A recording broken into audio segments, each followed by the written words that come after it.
from 138 all the way back to town, one long line. Wow. But where are you now, And Mr. Quesada?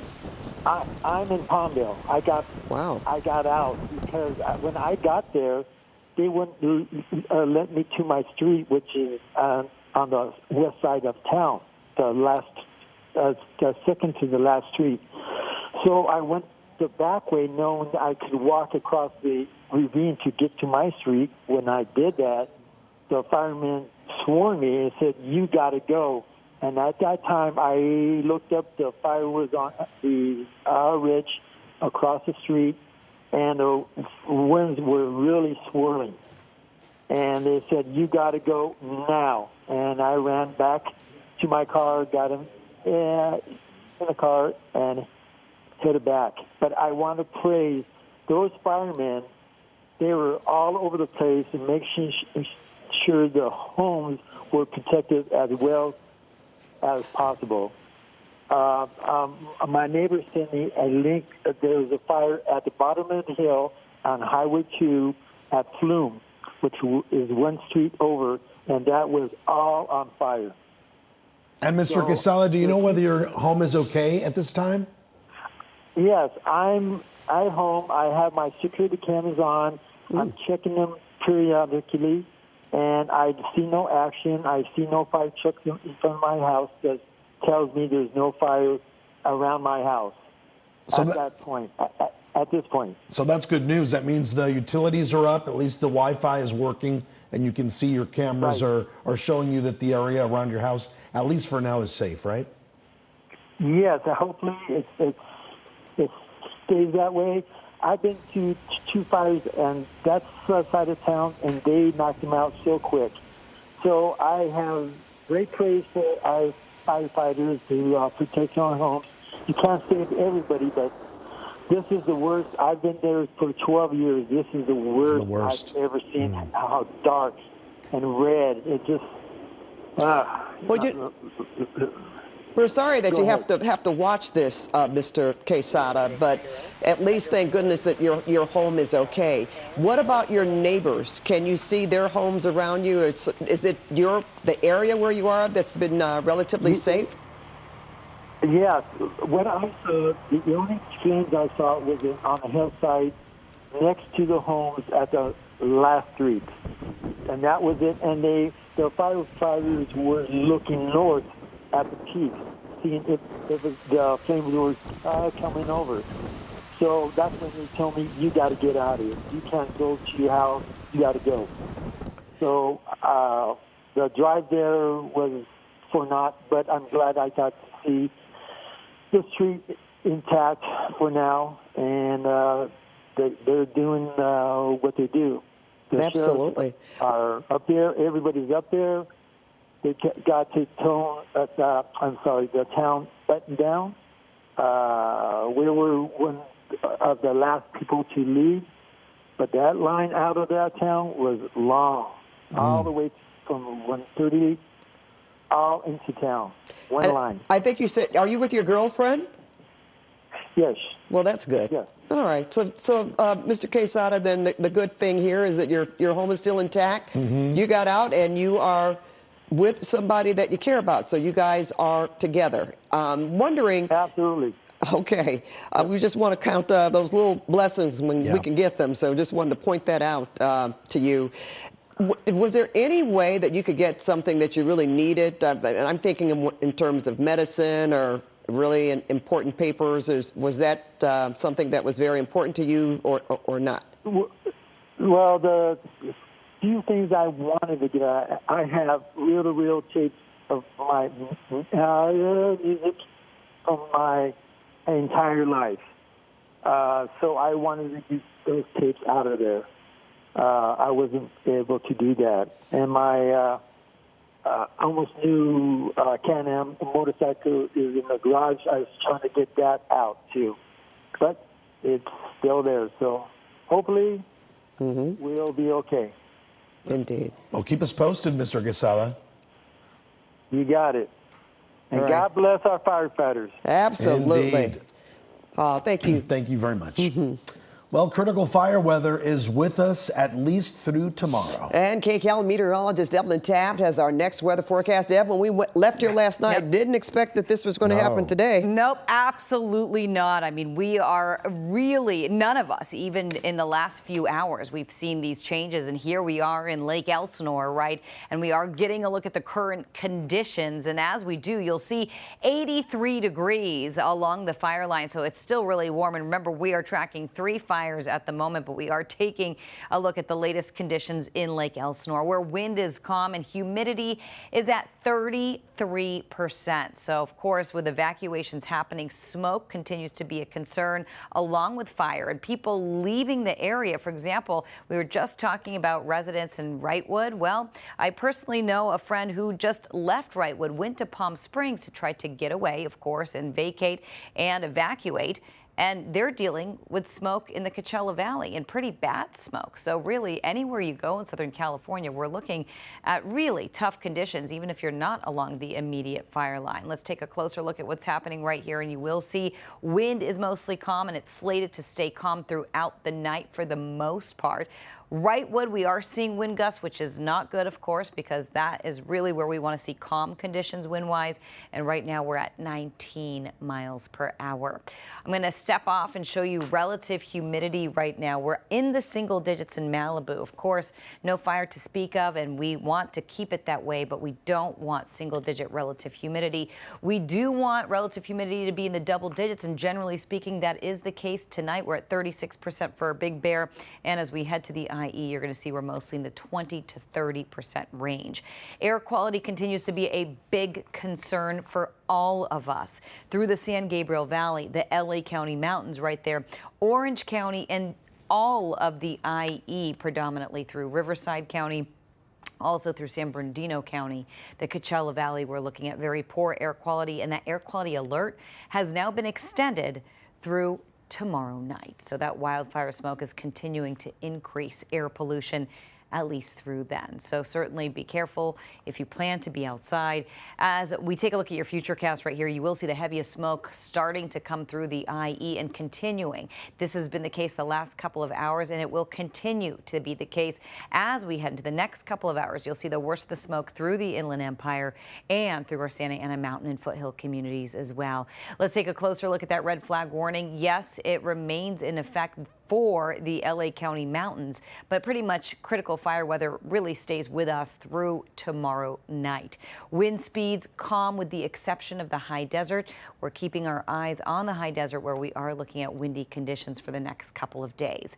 Good news as far as the firefight goes, and we always want to hear good news, is temperatures are really starting to cool. They cooled today, and they're going to continue to cool tomorrow. You'll notice right here that we were about 10 degrees cooler on average, even more so. Pasadena, 21 degrees cooler.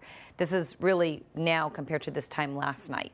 It's going to continue to cool. We're looking at southerly winds. That's your marine layer that's going to come in and keep temperatures nice and cool compared to where we've been. We're already in the 60s closer to the coast. And as we head into the basin, Orange County in the 70s, far departure from the 80s and 90s we are seeing in the overnight hours. The IE, as we mentioned, in the 80s tonight, and we will start to see a little more cooling overnight. Palm Springs, though, at a hot 100. And yes, we are looking at smoke through the Coachella Valley. As we look at my next weather 7-day forecast, I just want to focus on that cool down, and I just want to let you know a light at the end of the tunnel as far as critical fire weather goes. It's going to be 10 to even 20 degrees below average for this time of year over the coming days. So a huge drop in temperatures, and we need that right about now. Pat, Juan, back to you. Yeah, what a difference in temperatures. Oof. Evelyn, thank you so much. Well, homes were also being destroyed by the airport fire tonight. And our Lori Perez is live on the Riverside County side of that fire in Lake Elsinore, and hopefully breathing a little better. Hey, Lori. Yeah. Trying to, at least. The first thing I want to show you, though, is the street behind us. It might still be a little wet because just a few minutes ago, air support did fly overhead and make a drop. They were trying to get a hold of those flames across the street there that were really flaring up and threatening to go even larger into some of the trees around there. That same air support we watched really amazingly as it went over this house over here across the street here that caught fire about an hour ago and with amazing precision made 2 drops. It circled around, made a drop, made a circled back, got water, came back, made another drop with amazing precision right on top of that property. Unfortunately, you know, not enough to save it. You can see really just the shell of that house remains. Looking up the hill, really just the skeleton of the house. But they did make the drop to try and get a hold of the fire. You know, this is really, we are in the thick of it. You know, as many fires as I've covered, I have to say this is about as close to the front lines as we have ever been. And watching these firefighters work has really been remarkable. They are really on top of it. To the right here, you might be able to see a ground crew here. We've been watching as they have been spraying water on some of the fires in this little valley that keep igniting and getting bigger and larger. You might be able to hear all of these fire trucks that are going up and down this mountain. Again, we are on the Ortega Highway, just outside of Lake Elsinore's downtown. We were heading up, trying to get up to a neighborhood, El Carrizo Street, where we understood that there were some fires that were burning down houses across the street. You can see this hillside, which is ignited, has also come unbelievably close to a house over there. It's kind of difficult to see because of all the smoke, but maybe where you can see those emergency lights, that's where more firefighters are stationed as they try and prevent the flames from getting to a house that's up there. We walked up there to see what we could see. It was kind of difficult. That property is pretty steep, so we couldn't really see much, but we could see firefighters were in the backyard, really on alert, making sure that the flames didn't get any closer to the house, at least not yet. But that sound and that sight of that air support is certainly very welcome.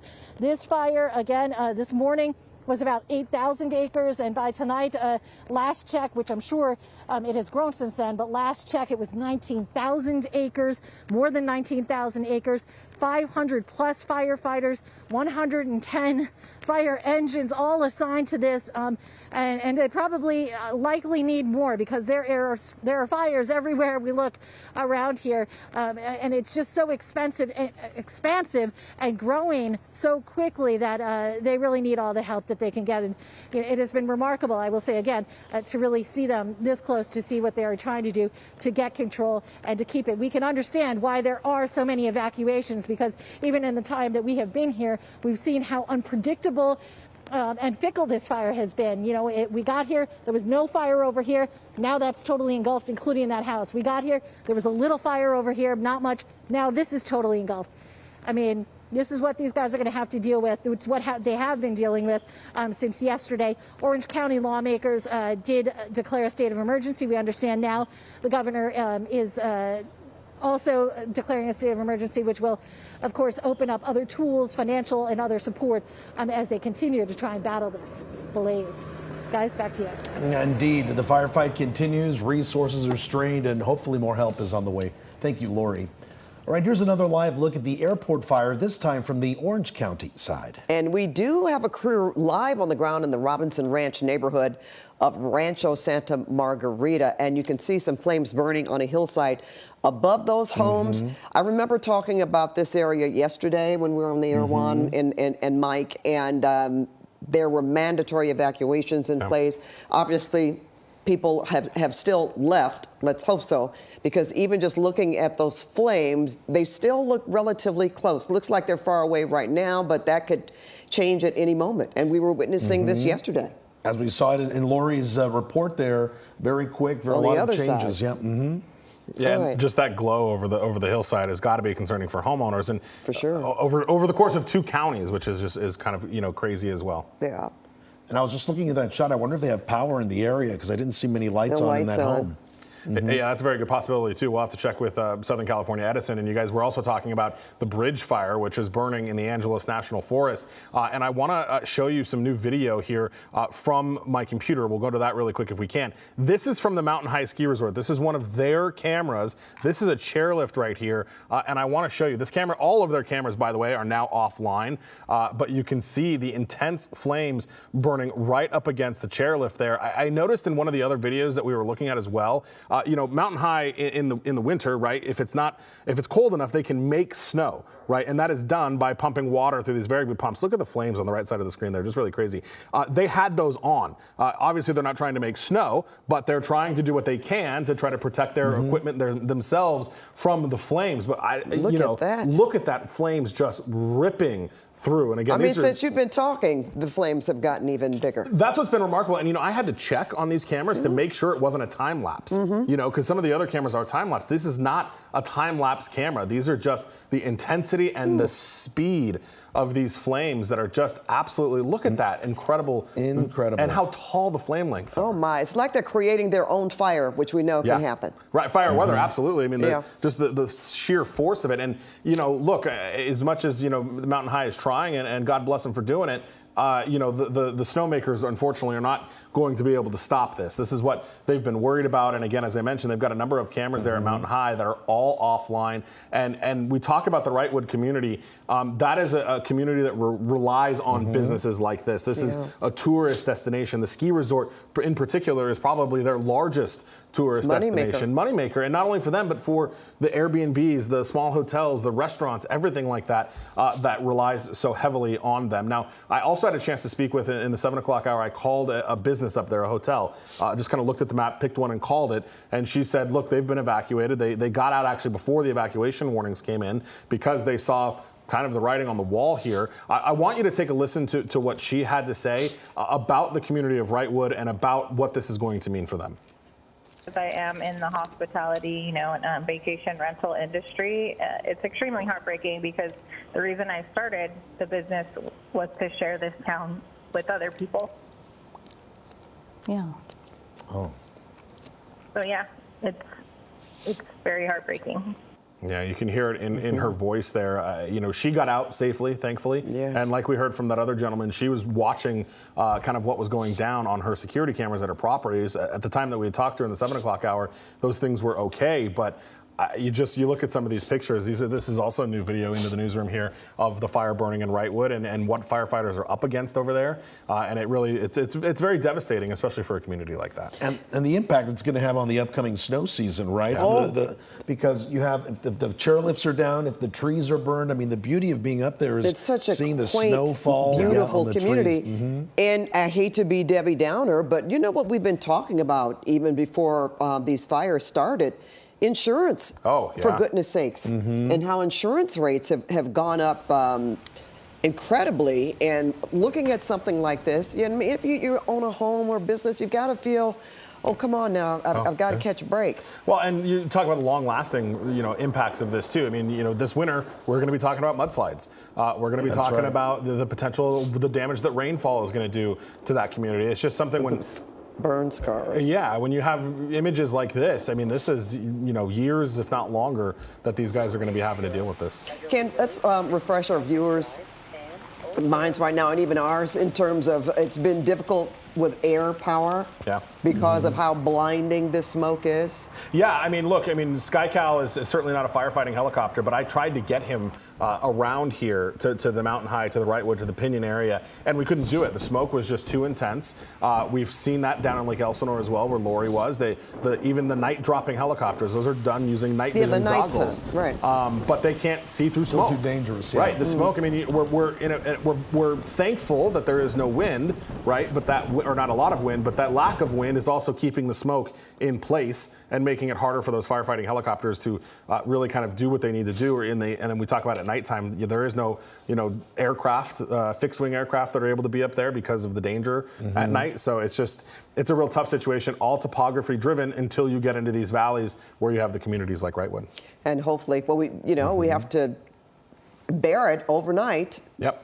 Until daylight comes and they can get some more firepower out there in terms of water dropping choppers, fire retardant, whatever tools that are necessary that are able to fly. And the fact that Evan's been talking about our temperatures going down, that will be helpful for sure. Yeah, certainly helpful. And, the sun comes up and we will get those aircraft in the air, but we're competing. This is one of 3 major fires in our area and 3 of other major fires across Northern California, and even Northern Nevada is dealing with a really big fire right now as well with those resources are getting pulled over there. At daybreak, we're going to see a lot of damage from this fire, for sure. Yep.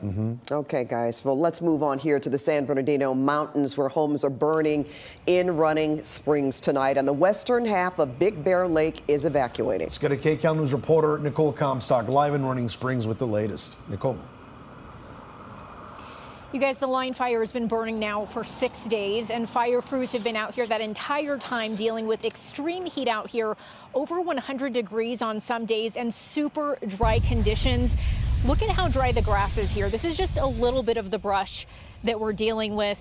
You can also see down behind us in the hillside here, the fire blazed right through this canyon here in Running Springs earlier today, and now these are all trees that are still smoldering. Unfortunately, we did lose a home out here earlier this evening. That was near Pine Cone Drive in the 330. And you can really just hear the winds in this video here that we're going to send you to give you an idea of how intense it was, the conditions that firefighters were dealing with earlier this evening. Take a listen.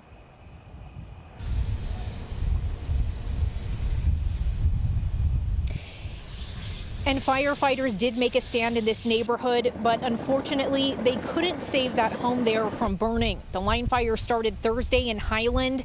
Now it's headed toward Big Bear Valley, although CAL FIRE says it's not quite there yet, so there's still quite a bit of distance between the flames in that area. The line fire is about 32,000 acres in size, so it grew again today, 14% contained. So we have made some progress, but it's still really windy out here, and that was the problem today with the wind pushing the fire to the north and the east and getting here to Running Springs. There are currently about 65,000 structures threatened, 9,000 people under evacuation orders, and another 56,000 people under evacuation warnings. There was a red flag warning today until 8 o'clock. Again, the low humidity, the dry vegetation, that's making it difficult for firefighters to create control lines out here and protect homes. We talked to a couple of homeowners just a short time ago about how fast this fire moved into Running Springs earlier this evening. Take a listen to them. I was going to evacuate to Big Bear, but now they shut that down. The only way out of here, from what I understand, is Highway 18, and that's it. It's crazy. We have so many trees and some brush around the houses, and with these hot embers, look out. They evacuated us. They were going to start stopping the fire on the end of our property. We got to the bottom of the street, it came ripping through here, and we heard a couple bangs, and we knew it was a house. Leveled it. Yeah, all you see is posts up there. So unfortunate to see when firefighters aren't able to get control of those flames. They did do a really good job of protecting Running Springs. A lot of the town here is just coated with this pink fire retardant, including much of the guardrails here along the 330. The town itself, all of the businesses here in Running Springs look really good. So we want to let everyone know it's not like there's a lot of damage here to a lot of homes or a lot of businesses. All we've seen so far is that one home that was completely destroyed, but then just a ton of the, beautiful landscape out here that's completely blackened now. A lot of guardrails along the 330 on the way up here. The wooden parts of those were burned down, so that will be a huge construction project once the fire has finished burning through here. Gavin Newsom already declared a state of emergency in San Bernardino County several days ago, so that allowed them to activate the National Guard in this area, to help bring more Black Hawk helicopters, to have just more boots on the ground to help sheriff's deputies too.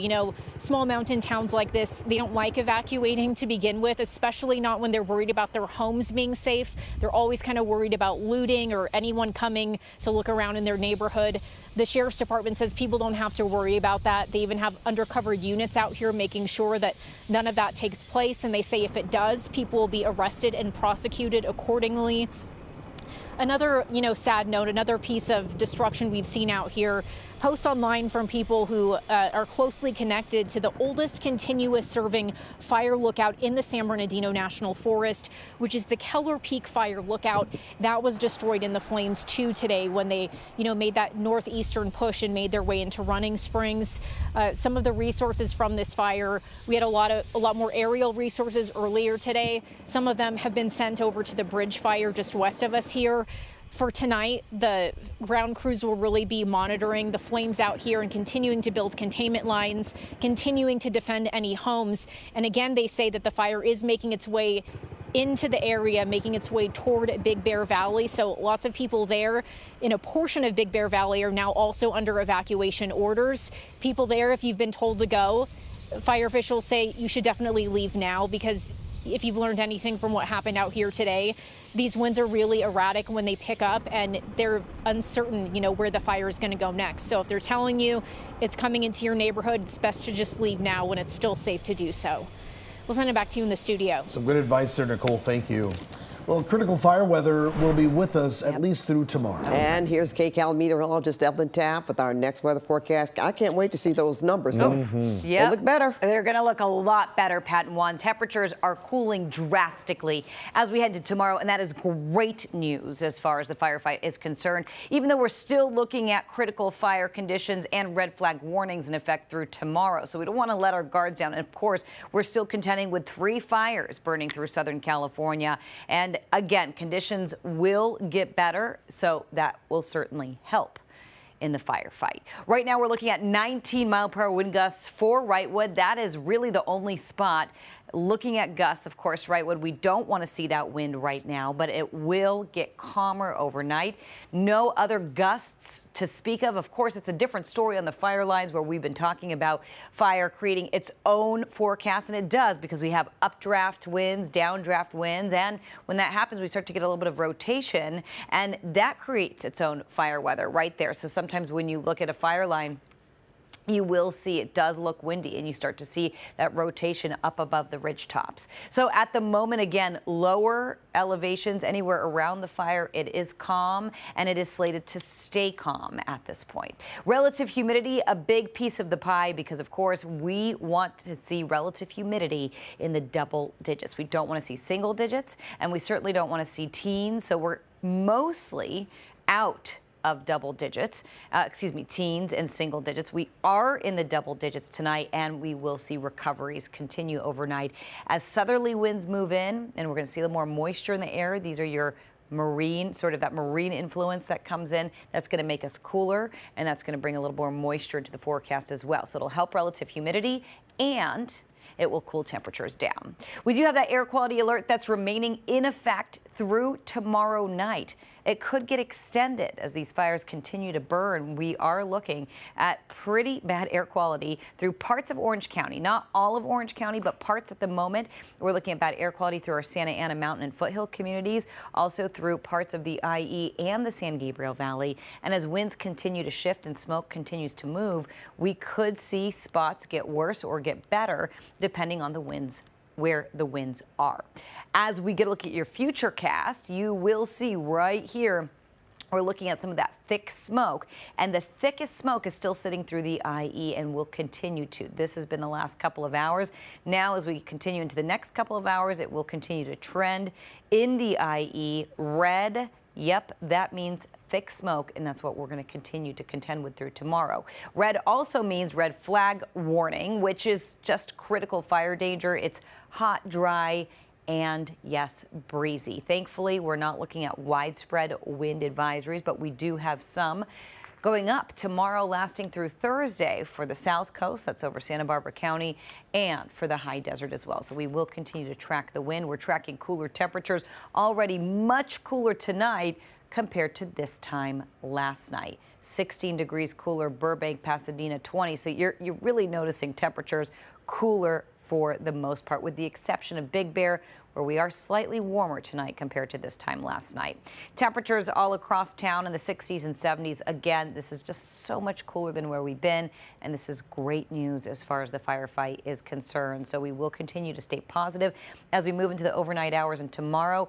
As that wind starts to come in, that southerly surge, the marine layer and the cooler temperatures. Again, not gusty wind, but a sea breeze that will keep things just a little cooler across the board, even inland. Still contending with warm weather tonight. And as we get a look at that extended forecast for the weekend, you will see temperatures taking quite the dip.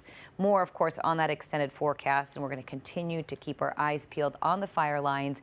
I do want to give you a little piece, leave you with a little nugget of good news. We were talking about cooling through tomorrow, but take a look. This cool down will last for the next 6 to 10 days. In fact, by next week, we could see numbers 10 to 20 degrees below average, with maybe, just maybe, a few showers At this point, we will absolutely take that.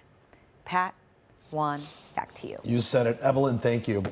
Now to the bridge fire burning in the San Gabriel Mountains. Now, this fire just exploded in size tonight, even more, and it's now threatening the reserve community of Wrightwood. We've been showing you pictures, but KCAL assignment editor Mike Rogers, live at the desk, he has new pictures of this fire. Yeah, and actually, Pat and Juan, excuse me, they are live pictures. Our photographer just got up into the Wrightwood community. I want to show you his live pictures there from the ground. This is the community that has been under an evacuation order. We're working on get those photos for you, or those live pictures for you, rather, here in a minute. But I do have another piece of brand new video that has come into the newsroom. This was sent to us by a viewer who was evacuated from their homes. I want you to take a listen to this kind of chaotic scene.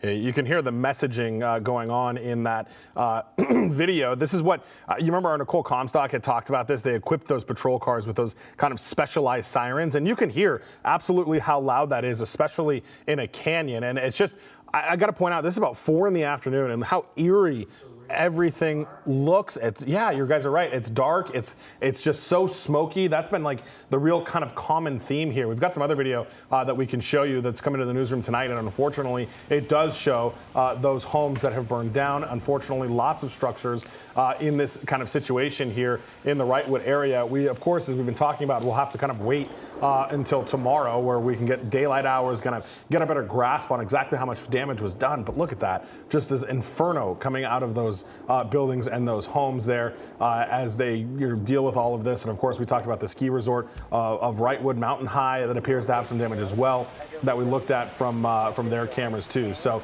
just a really kind of incredible issue and situation going on up there. We feel for the people up there. And of course, we're hoping that a lot of people got evacuated out of that. And not just in the Wrightwood community, but even beyond, even to the north on the San Bernardino County side in the high desert, there is also, evacuations up there. So we're talking now even beyond the mountain that they are concerned about, which is just kind of wild to think the progress that the fire has made.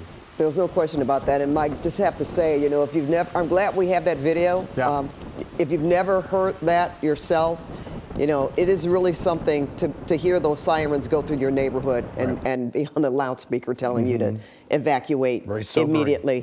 It is sobering. And even those pictures of these flames, that's a reminder. That's what they don't want to see. They don't want you to witness what could possibly happen in your neighborhood when they come around like that. It looks calm right now. It's just very smoky, but looking at those flames that's top of mind for them as well. And look how much brush is close to this home here too. We've seen a lot of it over the last few weeks. Well, and there's a reason they go around and still do this, old school style, I'll say, where they take a patrol car through, because all of the cameras that we're using to monitor these have gone offline because of power outages or fire damage or what have you. Cell phone signals can go offline because of these issues. So that's the good old fashioned drive through the neighborhood and blare the siren and try to get people out of there. And even if that happens overnight.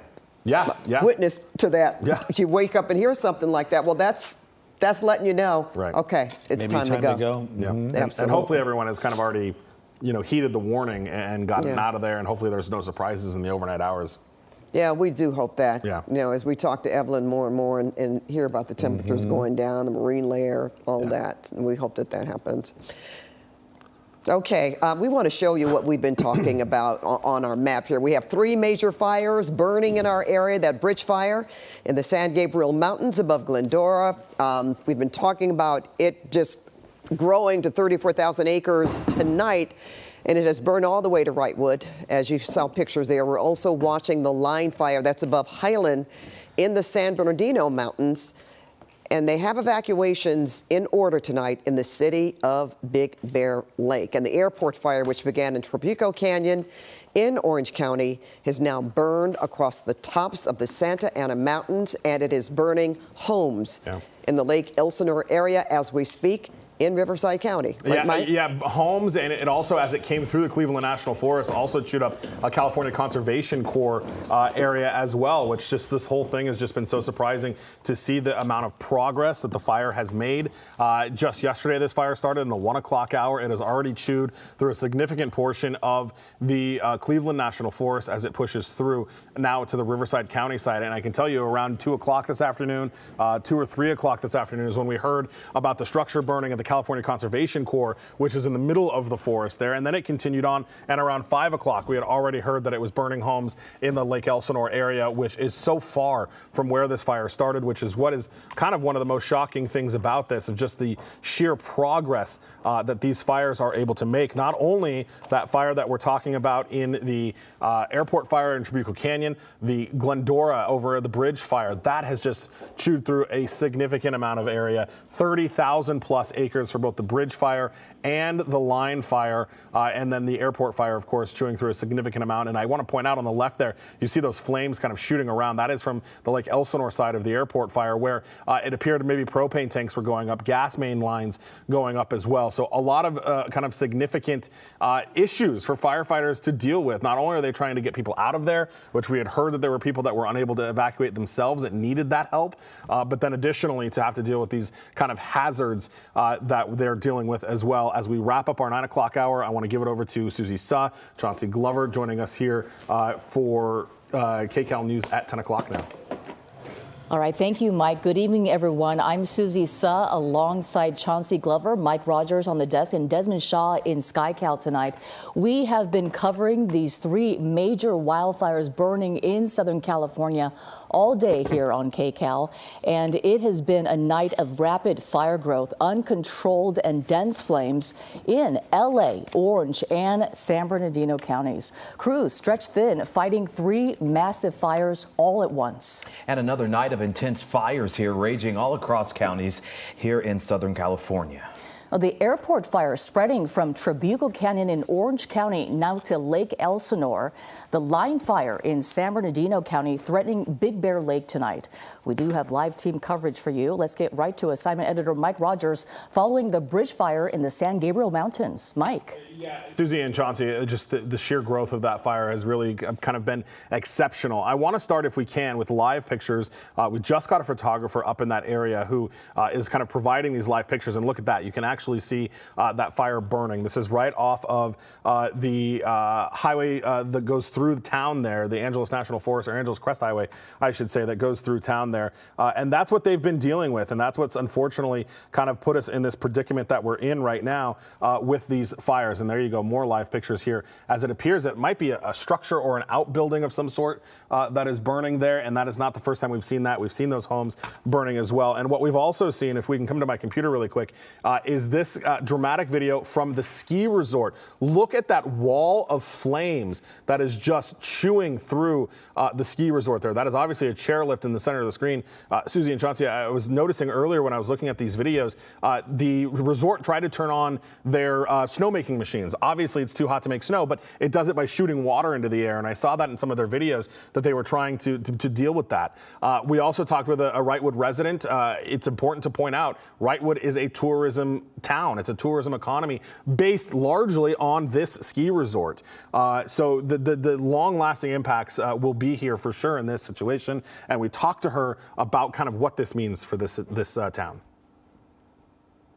I am in the hospitality, and vacation rental industry. It's extremely heartbreaking because the reason I started the business was to share this town with other people.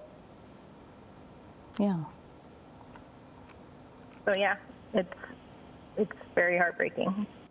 Yeah, and you look at the wall of flames. This is video from a little bit earlier that is just kind of pouring through the area here of the town of Wrightwood. And I want to ask if we can go back to those live pictures really quickly. I just want to check in one more time. This is kind of our first look at being able to get in there, and you see that just really incredible. There is just fire everywhere here, and unfortunately, it has just made quite the trek through the forest, the Angeles National Forest, and now we are watching things burn in this community, this very kind of, nice community. I think this is a community that people go to get away from the city, right? It's one of our gems that we have here where you don't have to go too far to get out of the city and go experience some of the forest. Same with Big Bear, where unfortunately we're also dealing with that as well, you guys. So it's just, there's a lot going on. You feel for the people that are up there that are constantly dealing with this, Susie and Chauncey. Yeah, so heartbreaking to see that. All right, Mike, thank you very much.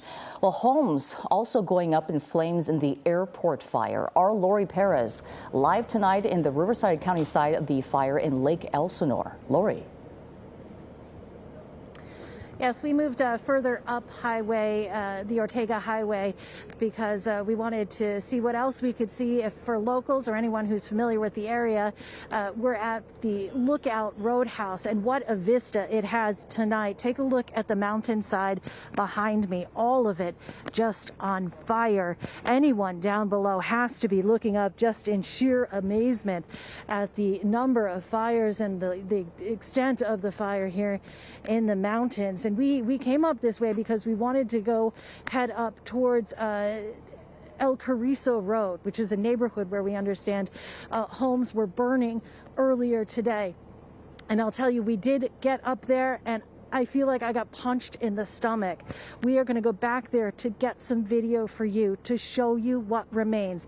I know we do have some video from earlier today as the houses were burning. Tonight, it is devastating.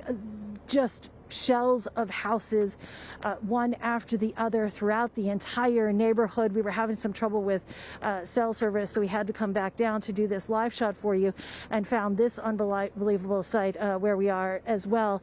But really just a remarkable teamwork going on here tonight as hundreds of firefighters are stationed throughout this area trying to get a hold of this fire, to keep it under control. We have witnessed ourselves, we were yards from a house that caught fire, and within the hour it was gone.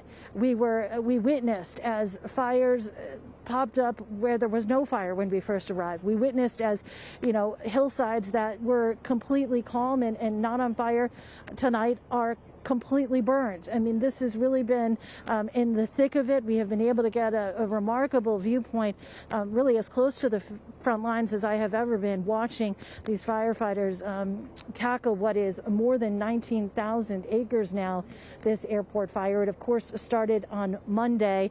OC officials declared a state of emergency. I understand the governor now has also, which, of course, will open up other tools, financial and otherwise, to help assist in the response to this.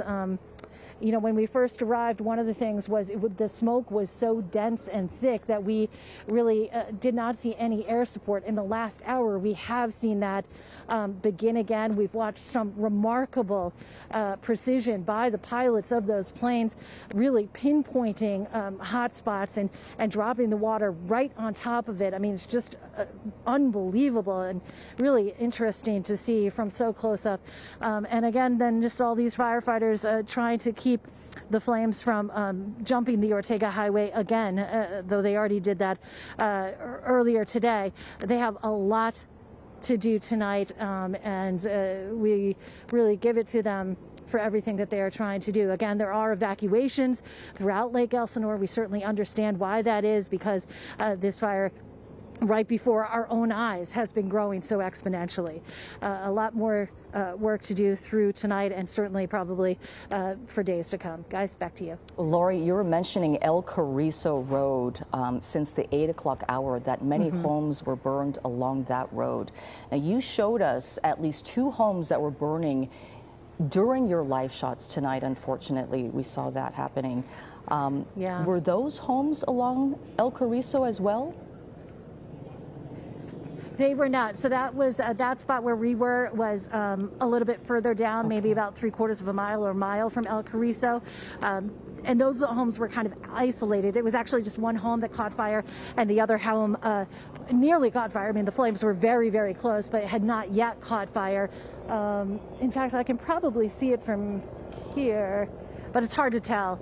We would have to go back down. But again, we did make our way up to that El Carrizo Road, and Oh, Lori, would you say it's difficult to see? Would you say at least a dozen homes or more?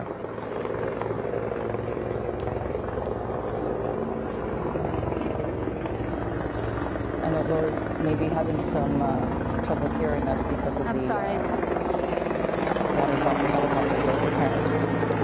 But she's been talking to us about how they have been back Susie, since the smoke has been cleared. Lori, I just wanted to ask you, when you were on El Carrizo Road, I know it was so heartbreaking to see all the homes up there destroyed. How many would you say? Could you count about? I mean, we were just actually on the street entering into the road, so we hadn't even gone into the neighborhood yet. And I mean, I could see, the whole side of one street, so maybe at least 4 or 5 houses in that one area where we were. But then we could see where things were still burning. It kind of laid the outline of where the other houses were. I mean, a lot, and really so emotional to see it, really, because as you said, when you think about those families, like this morning they had a house and now they don't. It's just devastating. It really is. It is. All right, thank you so much, our Laurie Paris there in Lake Elsinore. Now we want to take you on the other side, to the other side of this fire. You see these homes not affected right now, but we know so many families had to flee just in an instant as these fires continue to rage. You see there in the distance, that fire right there, just a little bit of flames you can see there in the dark tonight. But we know the airport fire now has grown to nearly 20,000 acres. Of course, evacuation warnings in place still there tonight as crews try to work to get this fire contained, to keep it from spreading further as we've watched it grow and grow tonight. Susie, I remember when we first went to Lori earlier tonight. She was there on the side of the road, and you could just see small flames, and then medium-sized flames, and then we just watched a house just go up in flames here in this area. So much has been happening in the last few hours, and this is a live shot that you're looking at from the Orange County side in Rancho Santa Margarita, in a neighborhood there. And as we mentioned, this airport fire started in Orange County and then jumped into the Lake Elsinore area, covering a lot of ground. One thing, if it's any kind of positive news that I'm noticing tonight, is that this shot 2 hours ago during the 8 o'clock hour, you can see a lot more flames, actual flamage. So, you know, the fact that it's a little bit more small, and, you know, it just goes to show you, first of all, you know, the work that firefighters are doing there, out there tirelessly throughout the night, in the air and on the ground, trying to save these homes. Yeah, especially in this heat of the weather that we've been dealing with lately. And now to the San Bernardino Mountains, where homes there are burning in Running Springs tonight. And the western half of Big Bear Lake is also evacuating tonight. KCAL News reporter Nicole Comstock is live right now in Running Springs with the very latest from there. Nicole? Yeah, you guys, you know, everyone can see these 3 fires burning in our area now. Pretty much everyone can smell the smoke from them too, but firefighters have been working up here in San Bernardino County for 6 straight days now, battling the line fire, dealing with incredibly hot conditions out here, over 100 degrees, dealing with thunderstorms, erratic winds, and super dry brush. I mean, this is like straw out here. This was what was all the way down in this canyon that completely burned down today when this fire moved through this area in Running Springs. And now you can see that those are just pine trees down there still smoldering tonight. Unfortunately, we did lose a home here today in Running Springs as the fire continued to move to the north and the east. That was a home near Pinecone Drive and the 330. Listen to the winds in this video when you're seeing this home that burned down, and that'll give you a good idea of what firefighters were dealing with out here. Absolutely crazy conditions out here, and you can see the air resources that they had to use to try to put these flames out and prevent them from spreading to other homes and businesses. The line fire started Thursday all the way out in Highland. Now it's making its way toward Big Bear, although CAL FIRE says it still has quite a ways to burn to get to Big Bear Valley. They do have people under evacuation orders, though, because they know they need to get out of there now while it's still safe to do so. The wine fire is now about just a little bit under, actually, 33,000 acres in size and 14% contained. So they have been able to make some good progress on it, but the winds are just really unpredictable out here. And that's what did some damage out here today. There are currently about 65,000 structures they still believe are threatened by this fire, 9,000 people under evacuation orders, and 56,000 people more under evacuation warnings. So many people in these mountain communities affected by this fire. It's continuing to grow in steep terrain, CAL FIRE says, with very difficult access for them, especially in the Big Bear area. Steep hills just making it really hard for them to put in control lines. They tell us the fire has impacted key radio towers on Keller Peak, including burning down the Keller Peak Fire Lookout, which is the oldest continuous serving fire lookout in the San Bernardino National Forest. Here's some neighbors we spoke with earlier today who are in the process of evacuating. I was going to evacuate to Big Bear, but now they shut that down. The only way out of here, from what I understand, is Highway 18, and that's it. It's crazy. We have so many trees and some brush around the houses, and with these hot embers, look out. They evacuated us. They were going to start stopping the fire on the end of our property. We got to the bottom of the street, it came ripping through here, and we heard a couple bangs, and we knew it was a house. Leveled it. Yeah, all you see is posts up there. So unfortunate that firefighters weren't able to save that home there. They tried their hardest with aerial resources and with crews on the ground. And they've made a really big stand here in Running Springs. You can see the fire retardant here on the guardrails behind me. This is along the 330. This whole road is completely covered in fire retardant. The town of Running Springs, too, behind us is also pink tonight, which is a good sign. It means that the businesses here are safe. From what we've seen so far, it only looks like that one home was destroyed out here. We're not hearing about any injuries. I think there may have been a couple of minor firefighter injuries in the past couple of days, but it sounds like most people in that neighborhood where the home burned down evacuated when they were supposed to. They were able to get to safety. Tuesday night, tonight, we're expecting even stronger winds to pick up with this fire, which will create even lower humidity.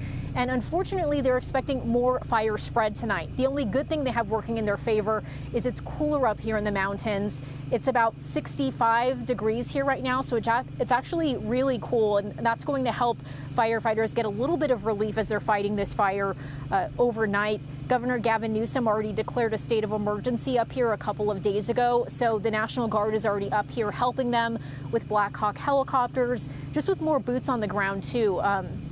The San Bernardino County Sheriff's Department wanted to make sure they didn't have anyone coming up into these neighborhoods with evacuated homes and trying to steal anything, trying to do any looting or breaking in. They said they have undercover deputies out here making sure that that doesn't happen. They say anyone caught doing so will be arrested and prosecuted. So the sheriff wanting to make sure that everybody feels safe being able to go to a safer area and evacuate. And we know that a lot of the resources from this fire earlier today were sent over to the bridge fire. We are hearing at least one aerial crew back in this area right now, but firefighters are stretched so thin between these three fires we have burning in our area right now. They really have to move people and the air resources around to where, you know, there's the biggest threat to life and property. And I think that's why we were seeing some of the resources moving over to the west of us to that fire. They still know they have quite a ways for these flames to make it to Big Bear Valley. So hopefully overnight the cooler conditions will help out, but they are expecting more fire spread in that area. We'll send it back to you in the studio. All right, Nicole Comstock live in Running Springs tonight. Thank you so much for your updates throughout the evening tonight, Nicole. Thank you. Now let's get back to our Mike Rogers at the desk now. Mike, you have some new information on evacuation orders on the bridge fire, right? I do, but actually I have some more breaking news that we just got from the San Bernardino County Sheriff's Office on Nicole's fire. They have arrested a man for arson, suspected of starting that fire. The line fire is what they're calling it. I'm just going to read this to you. This just came in. He's a 34-year-old man, resident of Norco. They identified him as the person that they accuse of starting the fire in the area of Baseline Road and Alpin Street in the city of Highland.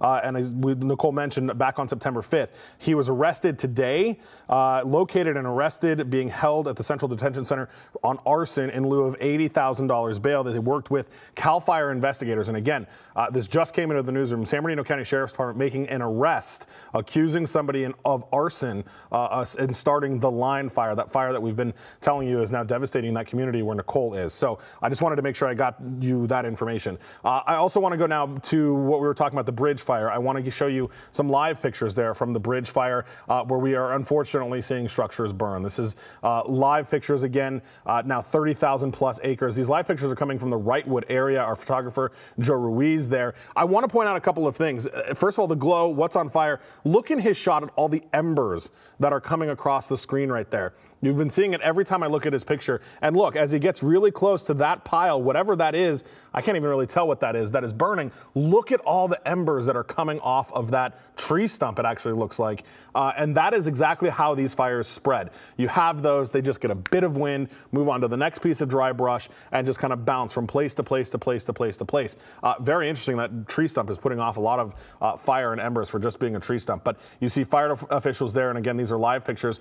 But yeah, as I mentioned, there are new evacuations. I want to jump into my computer here because I want to show you where those evacuations are.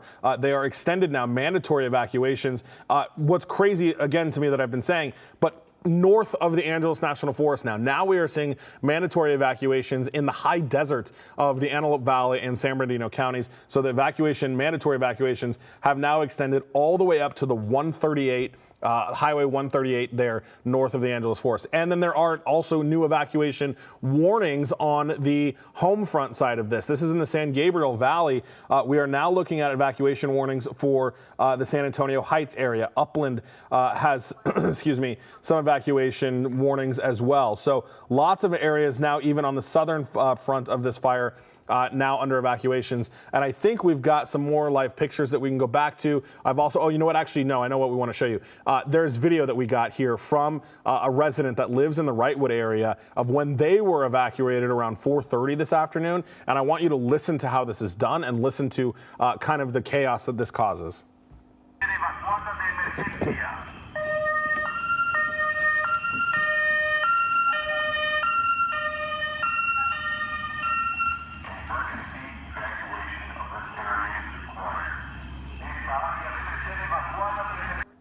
And you can hear them on the loudspeaker going through and doing these evacuations. That San Bernardino Sheriff's deputy, this is on the Wrightwood side of it, and you can hear them telling people to get out. We talked about those sirens. I think Nicole talked about it either yesterday or the day before. They're using those specialized kind of sirens to be really, really loud and alert people. And, you know, just kind of the good old-fashioned way of doing evacuations. When we talk about fires, you lose cell phone service, you lose internet access, you lose things, other digital ways to be able to reach people in these situations. So they are obviously doing this, I call it the old-fashioned way, but still obviously very fresh because they are going like this door to door, and we've seen that. So I want to go back out to those live pictures here really quick. Well, you'll see that fire continuing to burn, those embers continuing to spread, and unfortunately we are in a situation now where we know that we have lost homes, lost structures as a result of the fire and what's going on. So guys, we're going to continue to follow this here from the desk. Our Joe Ruiz is going to continue to provide those live pictures there, and you know, once we've got more information, check on those evacuation warnings again, we'll be sure to get back to you. All right, very good, Mike. Thank you so much. And as we keep this picture from our photographer, Joe Ruiz,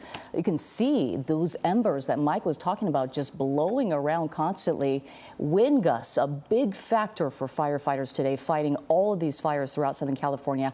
Let's bring in our meteorologist, Evelyn Taft, now for a look at the conditions right now. And I want to take you right to Wrightwood, actually, Susie and Chauncey, where we are looking at wind gusts at 18 miles per hour in the area. And of course, on the fire line there, it looks much gustier, and it is much gustier. Of course, that happens as fire creates its own weather on fire lines, especially wildfire. You will see 18-mile-per-hour wind gusts again in Wrightwood, and that's really the only spot, believe it or not, in Southern California looking at intense wind gusts tonight. Wind is starting to calm down. Temperatures are starting to cool down. So I'm here to tell you that things are improving, at least from a meteorological standpoint. As we get a look at relative humidity tonight, you'll see 39% Claremont, 25% San Bernardino, 35% Riverside. So what you see in common here, double digits and 20 to 30% relative humidity, which is good. Anywhere closer to the coast, we're above that. So what we don't want, single-digit relative humidity. And that's not the case tonight. Teens as far as relative humidity goes. And we're out of the teens for the most part with the exception of Lancaster and Palmdale. But again, relative humidity is improving as we get a little more moisture in the air and as that southerly surge comes in and brings in that marine influence. As the southern winds come in, well, air quality is going to change a little bit for us. So right now we've got an alert through tomorrow, but that sea breeze could help dissipate some of the bad air. And with that, we could see conditions improve, or we could also see that air quality alert get extended. Things could go one of two ways. At the moment right here, though, pretty much everybody through Orange County, the IE, parts of the San Gabriel Valley and the LA County Mountains looking at poor air quality because of not one, not two, but 3 wildfires burning through Southern California, and that wildfire smoke is increasing air pollution. So let's take a closer look at what's happening right here as far as air pollution goes. You'll see the worst of it as we compare with the legend, red and purple, through the IE, and continuing to really stay that way. This has been the case throughout the evening and through tonight. We're going to continue to see the worst air quality through the Santa Ana mountain and foothill communities and through the IE, especially through our mountain communities as well. No surprise that red flag warnings will remain in effect through Wednesday at 12 p.m. It's hot, it's dry, we're getting a little bit of a breeze, but the good news is it's going to be cooler, it's going to be calmer, and relative humidity will come up a bit. Wind advisories posted for the high desert. That could affect us, but other than that, we're still looking at winds sort of below advisory levels, which is good as far as the firefight is concerned. What else is good? Cooler temperatures. In fact, tonight, we're 10 to, some of us, 20 degrees cooler on average tonight compared to this time last night. That's great news. It's fantastic news. And we're only getting cooler over the coming days, so of course that will also aid in the firefight. The only exception for us, Big Bear. And of course we have our eyes on Big Bear tonight. It is a little warmer tonight compared to this time last night, but overall we will see cooler conditions. I want to run you through temperatures this evening, and you will see a far departure from the last few days where we saw 70s, 80s, 90s at night. We're mostly in the 60s and 70s through the basin, at the coast, and in our mountain communities. We are also looking at cooler temperatures, which is good news as the night goes on. 70s in the basin right now through Orange County, 70s and 80s in the Inland Empire. So temperatures finally starting to inch down a bit. They'll continue to get cooler through the weekend. Average temperatures in the 80s, and the basin will be in the 70s. So again, this cool down's not only going to last through the end of the week and the weekend, it could last beyond that. As we look at our temperature outlook, I'm going to step off and show you the next 6 to 10 days. We're looking at rather near to slightly below average temperatures. Again, also great news as we start to take a look at what's next. Your futurecast showing you that sea breeze coming in. Why? You'll see a little bit of that cloud cover forming. That's that marine layer, and that marine influence will also be important in cooling down the entire Southland. And that's going to help in the firefight as well. Temperatures continuing to get cooler, that marine layer continuing to deepen through the end of the week. Otherwise, not only are we expecting cooler temperatures, but we could see a few showers by the weekend and next week. Again, so different than what we've been contending with and what we're contending with tonight, but we will take the cooler weather, and of course, we will take any wet weather we can get as we head into our extended forecast.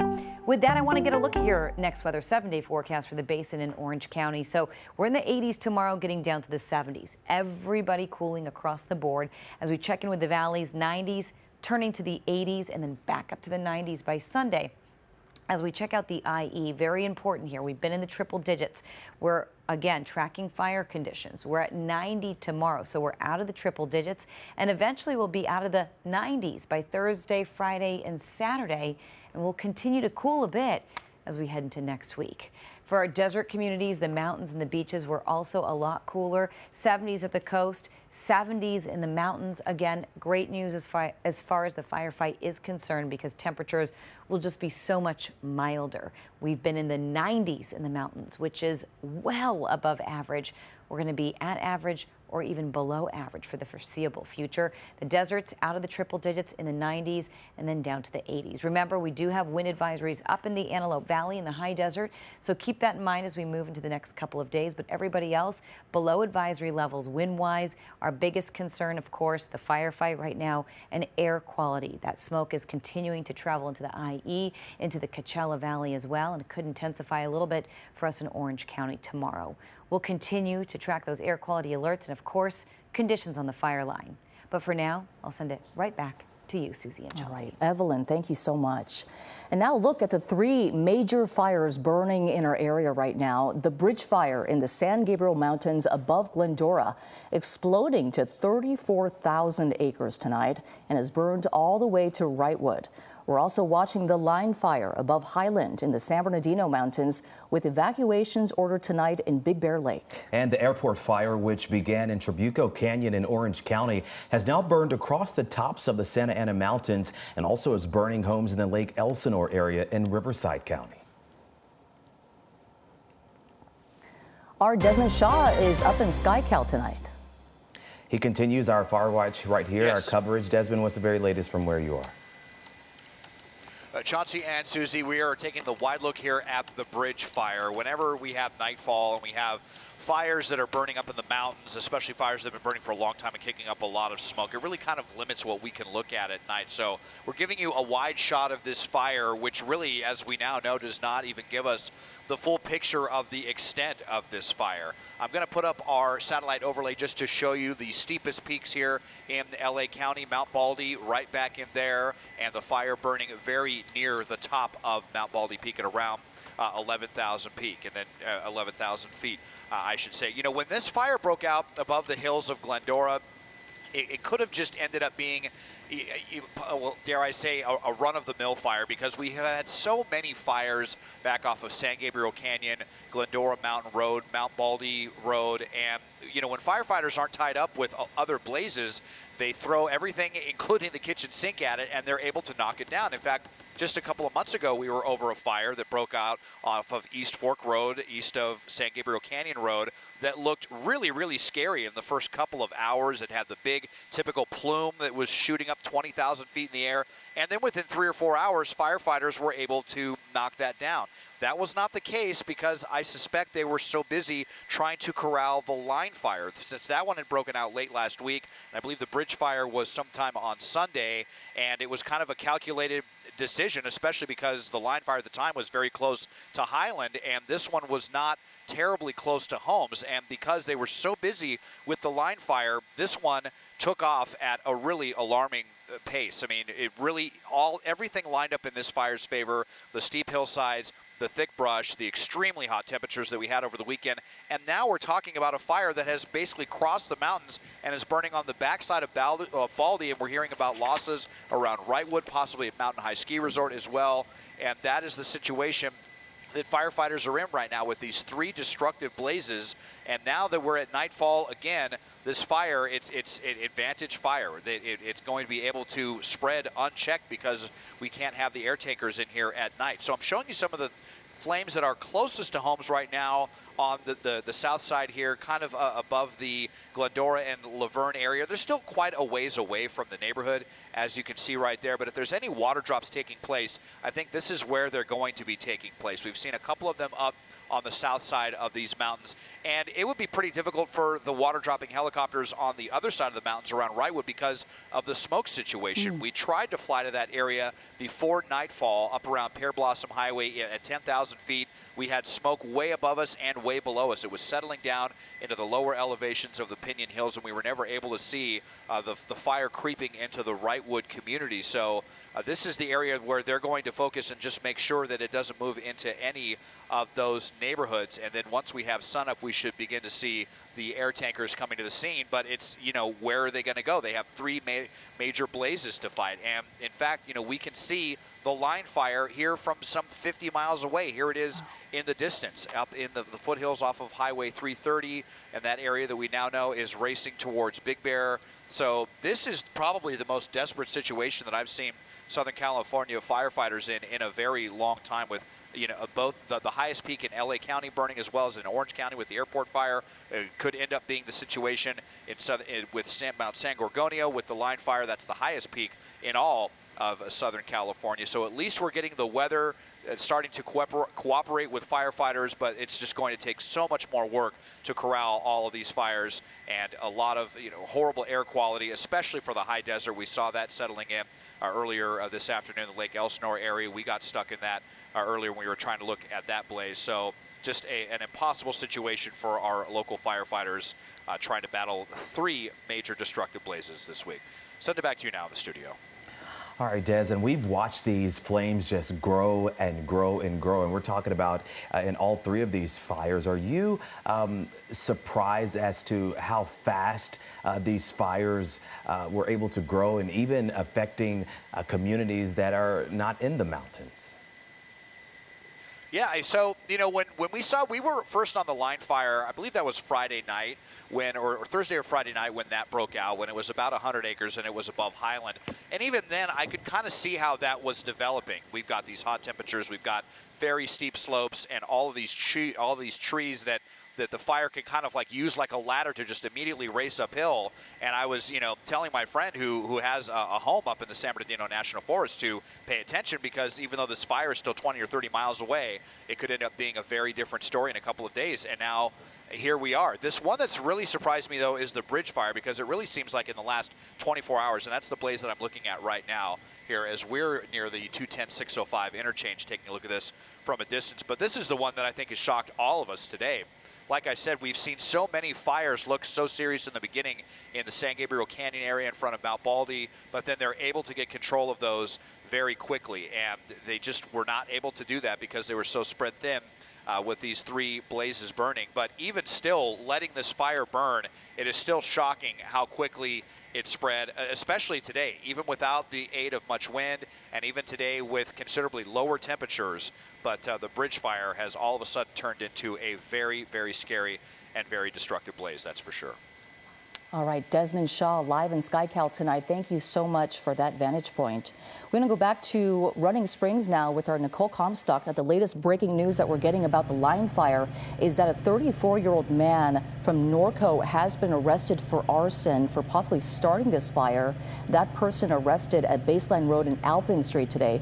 Let's talk to Nicole now. Nicole, you've been covering this fire all day, and there have been heartbreaking news along the way. Yeah, Susie, and this is such a frustrating development that investigators now believe this fire was started because of arson, because someone out here set the fire. Firefighters have been out here for 6 days battling extremely hot conditions, out here battling this fire back from thunderstorms, erratic winds. Look at the brush they have out here. This is like hay. That's how dry it is. To think that somebody started this fire, super frustrating for the people that live down here. The canyon below us here, the fire just blasted through here in Running Springs earlier today. Now you can see the landscape is just charred, and those are pine trees down there that continue to smolder tonight as the fire continues to move to the north and to the east, driven primarily by wind tonight, headed over to the Big Bear Valley area. We do have some strong winds out here all day long, as we mentioned. If you take a look at this video here, you can see that firefighters were really doing their best to make a stand in this neighborhood with aerial resources, with tons of crews on the ground. We're hearing over 2,000 firefighters out here battling the line fire. But unfortunately, we did see a home burn to the ground out here. That home was near the 330 and Pinecone Drive. The line fire started Thursday in Highland. It is now headed toward the Big Bear Valley area, where there are currently evacuation orders. The fire is about 33,000 acres in size and 14% contained. This includes over 9,000 structures and homes that are under evacuation orders and 56,000 more under evacuation warnings, so affecting an incredible amount of people, many of whom who have decided to go to a safer location, some who have stayed behind until they feel like it is absolutely necessary for them to leave. As you mentioned, Susie, the San Bernardino County Sheriff now saying they have arrested a man named Justin Wayne Halstenberg, a 34-year-old of Norco, for a suspicion of starting this fire, which continues to grow tonight in steep terrain and very difficult access, making it hard for firefighters to put in control lines. We just spoke with a couple of residents. This is what they had to say about how intense things got out here today. I was going to evacuate to Big Bear, but now they shut that down. The only way out of here, from what I understand, is Highway 18, and that's it. It's crazy. We have so many trees and some brush around the houses, and with these hot embers, look out. They evacuated us. They were going to start stopping the fire on the end of our property. We got to the bottom of the street. It came ripping through here, and we heard a couple bangs, and we knew it was a house. Leveled it. Yeah, all you see is posts up there. Well, firefighters have done a really good job of keeping the rest of Running Springs safe. We can tell you that most of the town here, most of the businesses down the main drag here are covered in this pink fire retardant that you see behind me on the guardrail here along the 330. They've done their best to make sure they can protect all the lives out here by evacuating people, protect all the homes and structures that they can. But along the 330, you know, the fire burned right up to the road. So a lot of these guardrails, the wooden portions on some of them are completely burned just down the hill from us. So it's really devastating to see that and to see just these beautiful hillsides that people, you know, one of the reasons people want to live here in the mountains is it's so gorgeous, but there's such a threat of fire in this area. So, you know, again, just devastating to see all of that damage, frustrating to know now that investigators believe they have someone under arrest on suspicion of arson for potentially starting this fire. The National Guard also out here helping San Bernardino County Sheriff's deputies. They brought some more aerial resources, including some Black Hawk helicopters and more boots on the ground. They have deputies in this area, some in undercover cars, making sure that they don't have any looting in these homes with so many people under those evacuation orders. Again, it just sounds like that one home has burned to the ground, that home off of a Pine Cone Drive near the 330. So very, very unfortunate situation for those homeowners. But from people we spoke with in the neighborhood, it does look like everyone made it out of that home and off of that street safely before those flames made their way in. We'll send it back to you in the studio. All right, thanks a lot, Nicole. And we want to go back now to Mike Rogers at the desk. And Mike, you have new video in tonight from a camera in that area? Yeah, that's right. And we're also listening to, I want to take you out to live pictures there. Our photographer, Joe Ruiz, is actually getting an interview, excuse me, with the fire department PIO. So I'm kind of listening to that right now. Let's listen in for just a second. Firefighters engage around homes with point defense activities, doing the best they can to protect homes, and then they move ahead into the next neighborhood here in Wrightwood. What's the fear for the residents going on here today? So as we first came in here, our priority was life safety. And to that point, we were doing rescue evacuations for some of our people that either are elderly and can't evacuate on their own, but it was a concerted effort by both sheriff departments and fire departments coming in here, making contact with those residents, loading them up into ambulances, into patrol vehicles, and escorting them out of the area to safety. Is there any, how many homes, have any homes been affected here so far? Any structures? At this point, we haven't yet had a chance to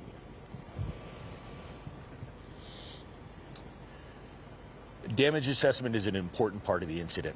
Right now, our priority was life safety. Now that we've addressed the life safety issue, we're now focused on property and infrastructure suppression. Once we've been able to accomplish that, only then will we begin to be able to assess the damage that has taken place.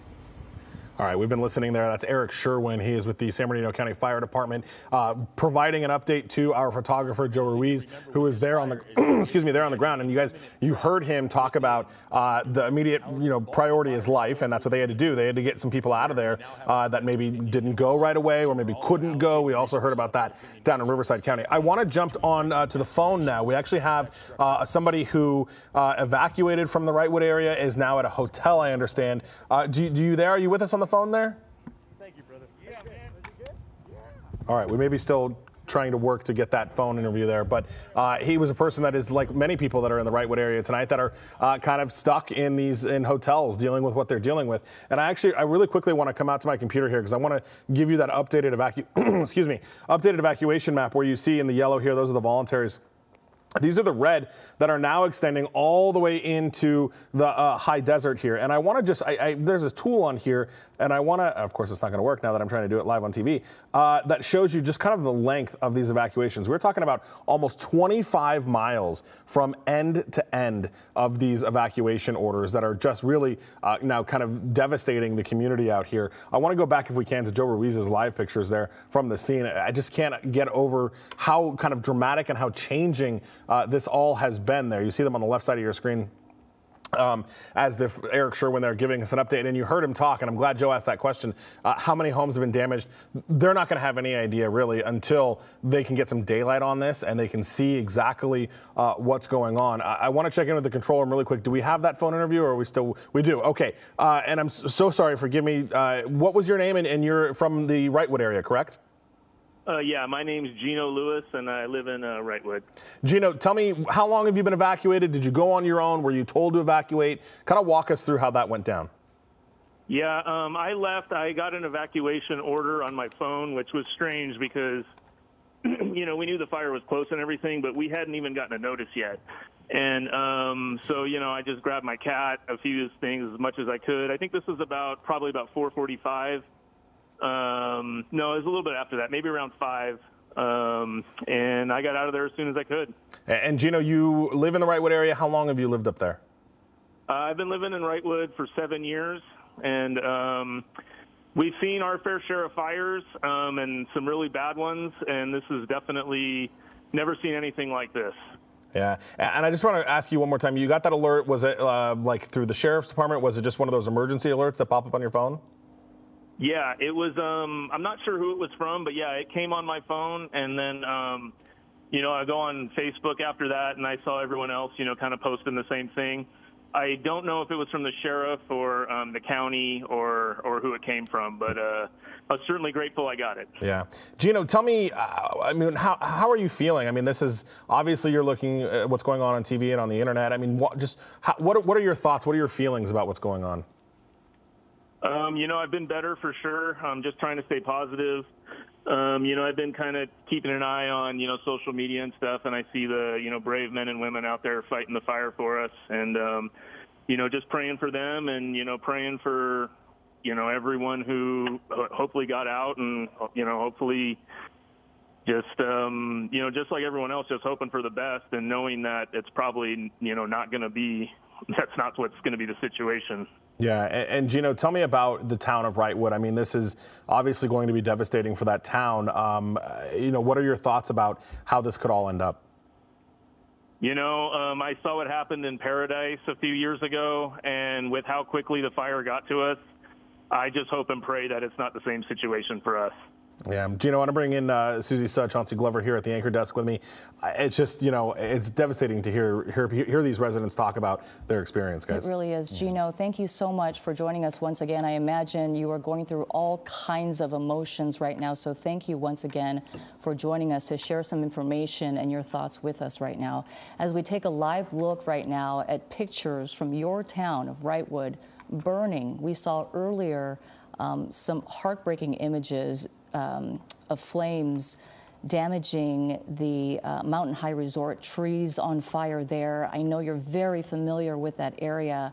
As you hear about these things happening so close to home, what are your thoughts tonight?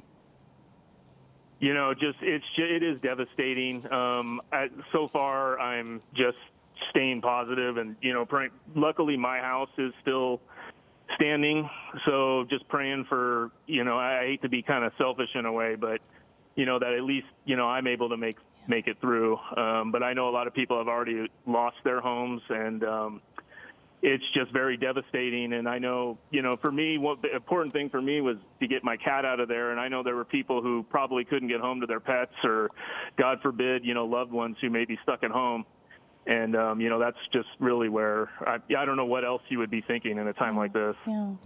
Gino, I know you're talking to us from the hotel and you were able to make it out. Have you been able to get in contact or speak with any of your neighbors tonight? You know, just the ones I know through social media. So far, everyone that I know has gotten out. My next door neighbor just recently moved in, and I made sure to go, you know, knock on her door, and she was getting out safely. So yeah, luckily for me, everyone that I know is safe and out of town. All right, that was Gino Lewis, an evacuee from Wrightwood tonight. Gino, we wish you all the best, and we just thank you so much for sharing your time with us tonight at such a difficult time. Thank you. Thank you.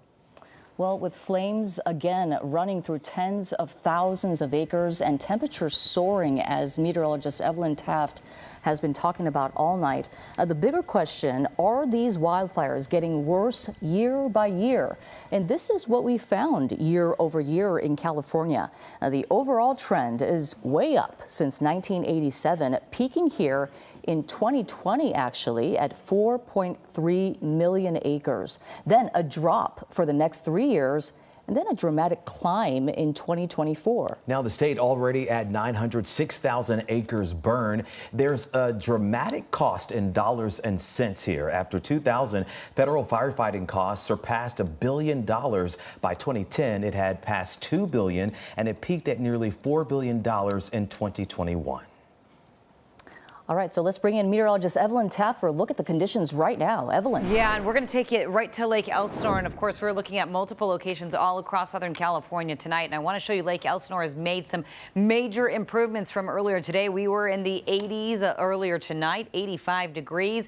And take a look, temperatures quickly dropping. We're now in the 70s. Again, it's still warm, just not as warm as where we were. 78 degrees currently. Humidity doing okay at 41%. It's gone up.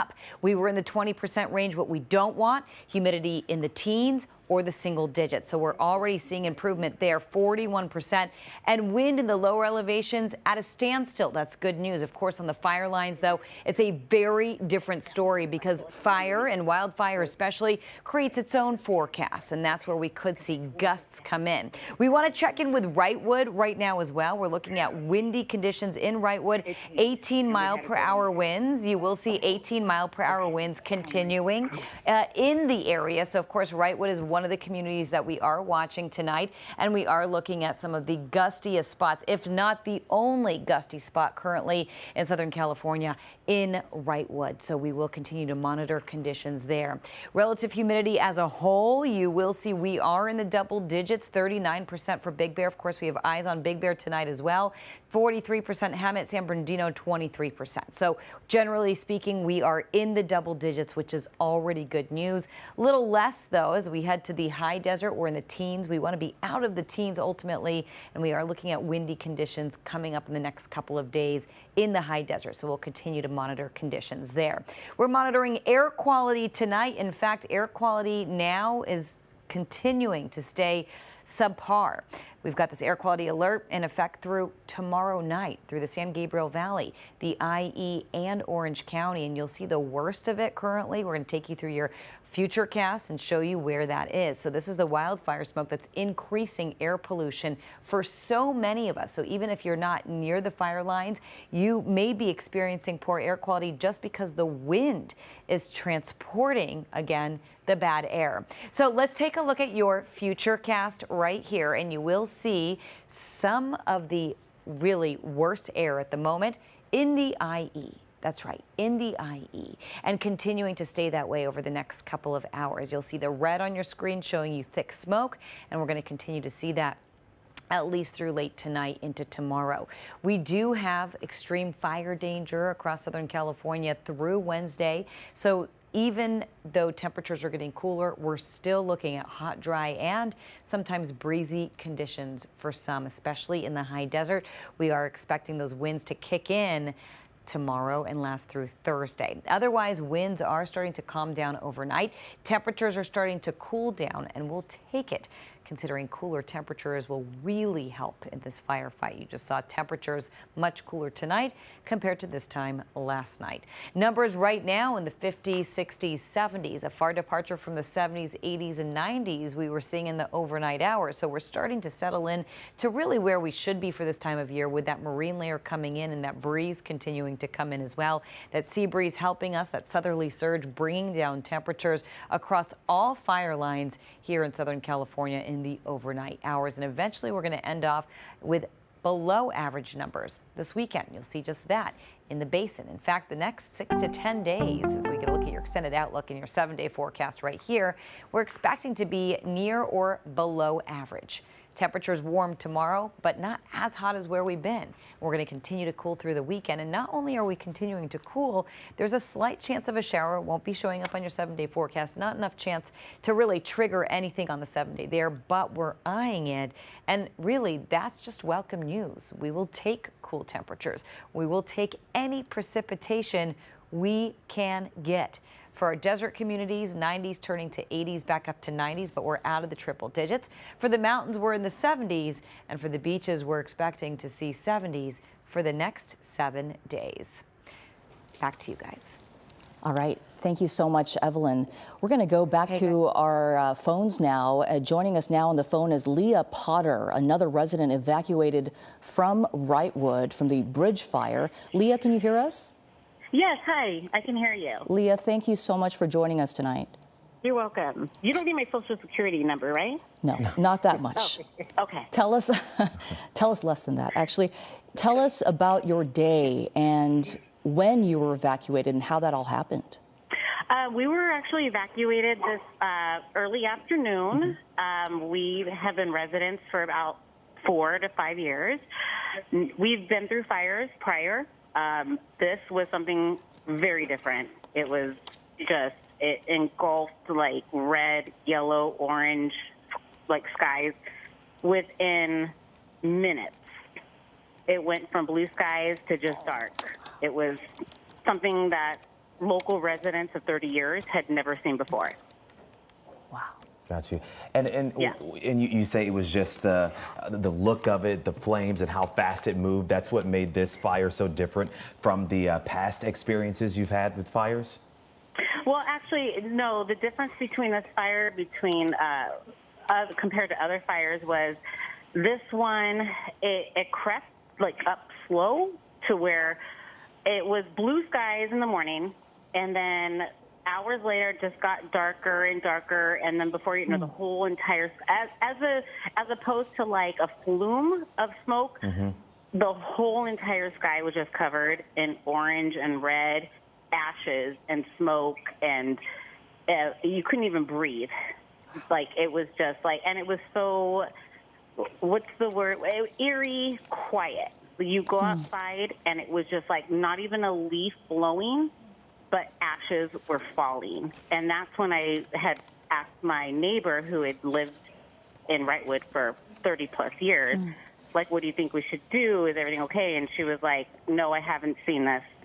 Like, we should go. And that was prior to any evacuation warning, which in Wrightwood, we would always get an evacuation warning. We'd hear helicopters, we'd see sirens. It was quiet as the day, like nothing was going on. And then before you know it, we couldn't even see anything. The smoke was heard in our lungs, and we just decided to leave on our own. And then we got an alert. As we were packing up, then we get an alert, like mandatory evacuation, and the roads were bumper to bumper, and it was utter chaos. Wait, Leah, we're talking about these evacuation orders going all the way up north to Highway 138 now. You know, our assignment editor was talking about a 25-mile stretch of the evacuation orders. What is going through your mind tonight as you are away from your home and uncertain of where this fire is going? Honestly, I'm worried about my chickens. I left my chickens. Like, I tried to pack up all my animals as much as possible, and my chickens are there. I don't know, you know, I packed up my cats, my hamster, and my chickens. I had to let them go. Because you were in such a hurry. Because you were in such a hurry? Yeah, I mean, yes. I mean, my kids, of course, were number one priority, and then my dogs and my cats, my hamster. But my chickens, I didn't know what to do. You know, I had to prioritize what to do. And like I said, you know, there was no evacuation warnings. There was no police coming up and down the streets. We just had to run for our lives.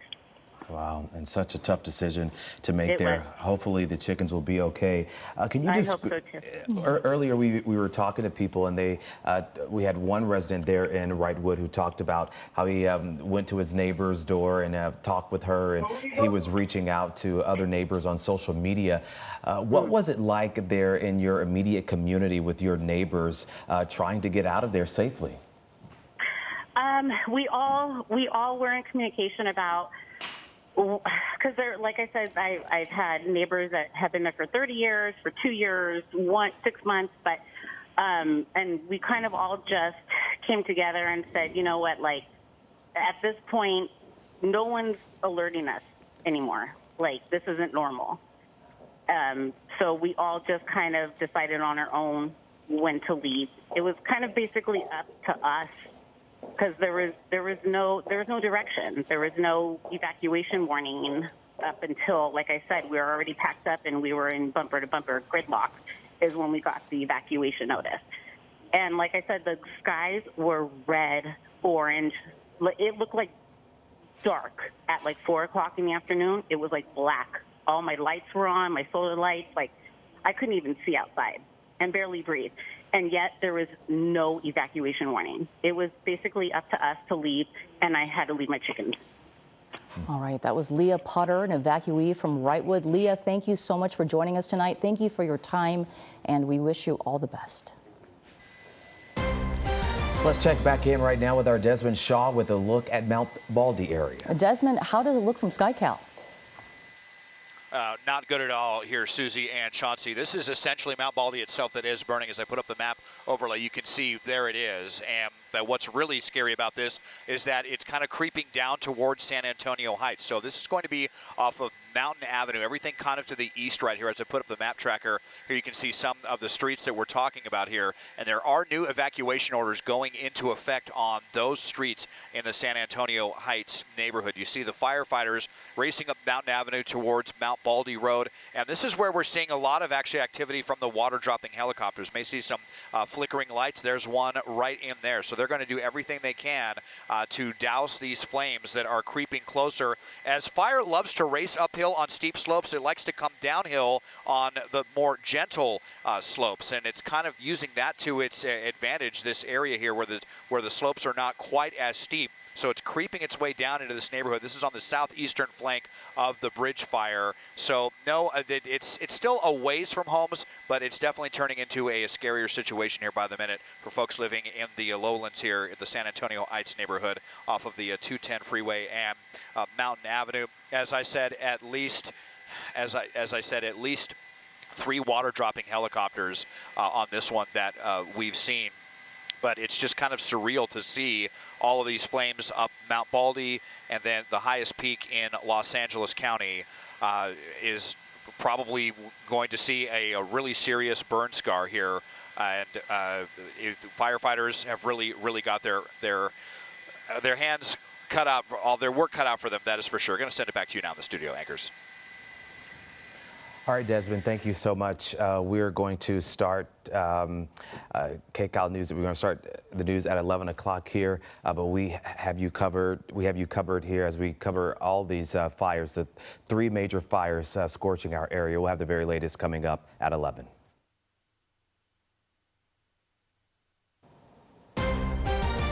And we have breaking news at 11. A dangerous firefight, crackling flames, flying embers, burning down homes in Lake Elsinore.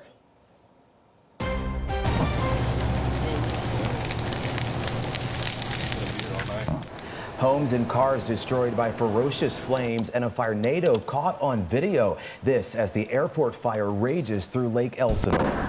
More destructive flames, the bridge fire burning in the San Gabriel Mountains, exploding in size, destroying everything in its path, including homes.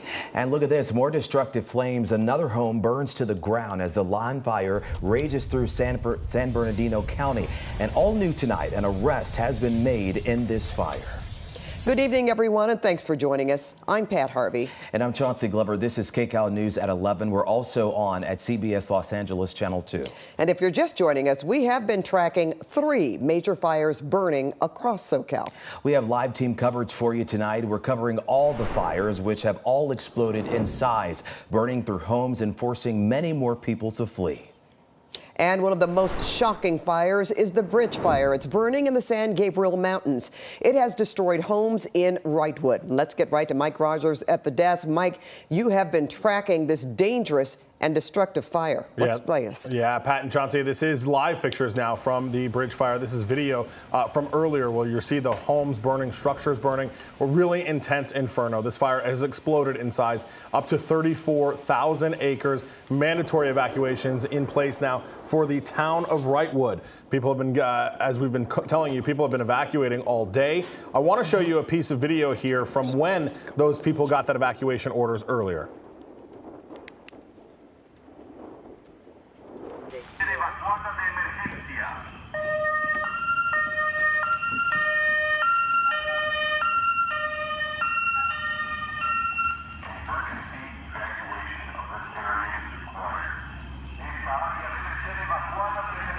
That is the San Bernardino County Sheriff's Office going from door to door, street by street, asking people in the Wrightwood area to leave. We've spoken with several residents there. Some say they didn't get a warning and chose to leave on their own. Others telling us they got an alert on their phone which told them to leave. Now, the town of Wrightwood is small. It's a tourism-driven community. And unfortunately, tonight we have seen images of the ski resort up there burning. We were able to talk to one resident who runs a short-term rental property, a small hotel up in that area, who said this is just devastating for the community. I am in the hospitality, and vacation rental industry. It's extremely heartbreaking because the reason I started the business was to share this town with other people. Yeah. So yeah, it's very heartbreaking. And you can hear it in her voice there, just kind of the devastation that everyone is dealing with up there and what's to come. And they're thinking about what's to come. And again, this is just that towering flames that have been pushing through that area all evening. I want to come to my computer here. I want to show you, this is video from Mountain High, their own webcams. You can see here really kind of going up in flames, everything that they're dealing with, very serious, very tragic. San Bernardino County Fire gave us an update not long ago saying that their first priority was to get people out and make sure everybody was safe. They say they completed that. Now their task is to try to deal with the flames, deal with the fire, and of course they are fighting for resources just like everyone else is. I just quickly want to show you this evacuation map of the area. It has expanded, including down here in LA County now. Claremont Hills, Upland also have evacuation warnings as the fire is starting to push back south from this side, then to the north. Just a huge chunk of land here. To the north, mandatory evacuations now for the Antelope Valley, both on the LA County side as well as the San Bernardino side. The Pinion Hills neighborhood has evacuation warnings as well. All of this white area, all of these white dots, those are buildings. That's the Wrightwood community that unfortunately we already are seeing homes burn. I want to take you back live now to those pictures though, from the Wrightwood area where we are continuing to watch those flames burn. Pat and Chauncey, one thing that I noticed going through these pictures while we're watching these live images is the embers that continue to push through the screen here. You'll see them every so often as it catches the light. Those embers are flying through the sky, which of course is what causes the fire to continue to spread. This is a tree stump that has been burning for a very long time now. And as Joe zooms in on it, you can see all of the embers that are coming out of the top of it. And unfortunately, that is how this fire continues to spread. We won't know the significant damage of it really until tomorrow when they can get eyes on the damage. But again, in the coming days, once they put this fire out, hopefully we'll get those aircraft back on it tomorrow to try to do some work. Yeah, we certainly hope so. And all that dry brush out there looking at those flames and how that wind can just, drive those embers over many, many places. Oh, yeah, absolutely. Well, we do know, Mike, that homes are being incinerated tonight. That's not an exaggeration. In the airport fire, KCAL's Lori Perez live in Lake Elsinore now, and she has some stunning video to show us. Lori. That's right, Pat. We are live along the Ortega Freeway above Lake Elsinore. That's where the fire has been overtaking the mountainside. We have been here for about 4 hours, and in that time we have watched as the flames have really exploded, sweeping across the terrain, jumping the highway, and eventually even overtaking a house on the ridge above us. We can see the glow of fire over the ridges everywhere we are, but to the left and up on the ridge, you'll be able to see just the frame of a home where there once were walls, where there once was someone's home. That is unfortunately just one of many homes that have burned in the airport fire that is now at more than 19,000 fires. I want to show you that video now. That might be difficult to watch. It was certainly difficult for us to see with our own eyes. We are looking at the El Carrizo neighborhood, El Carrizo Street. It is gone. House after house. We walked by shells of homes and cars and gardens and driveways and playscapes. All the evidence of a community now burned to the ground. It was like a movie. It was hard to tell how many homes were gone. I mean, really, as far as I could see and tell, all of them were gone. Back here live, all along the sides of the freeway, persistent fire is keeping firefighters busy. The airport fire started Monday and exploded again to more than 19,000 acres. The governor is now declaring a state of emergency, which will open up more tools, financial and otherwise, to help them respond to this airport fire. More than 500 firefighters working on this, but they have a long way to go. I want to show you just how we are surrounded on all sides, and they are as well, of course, by fire. Looking down this road here, that's just an example of all up and down the Ortega Freeway. There are fires burning and threatening to come back over the road and spread even more so throughout the mountainside. Pat, back to you. All right, thank you so much, Lori. Get one of your dozers on that spot right now. And this is what the airport fire looked like earlier as it jumped the freeway into Lake Elsinore. You can see scattered patches of flames, but then the fire grows, completely burning through the grass and the trees. And look at how powerful these flames are. This is from the airport fire.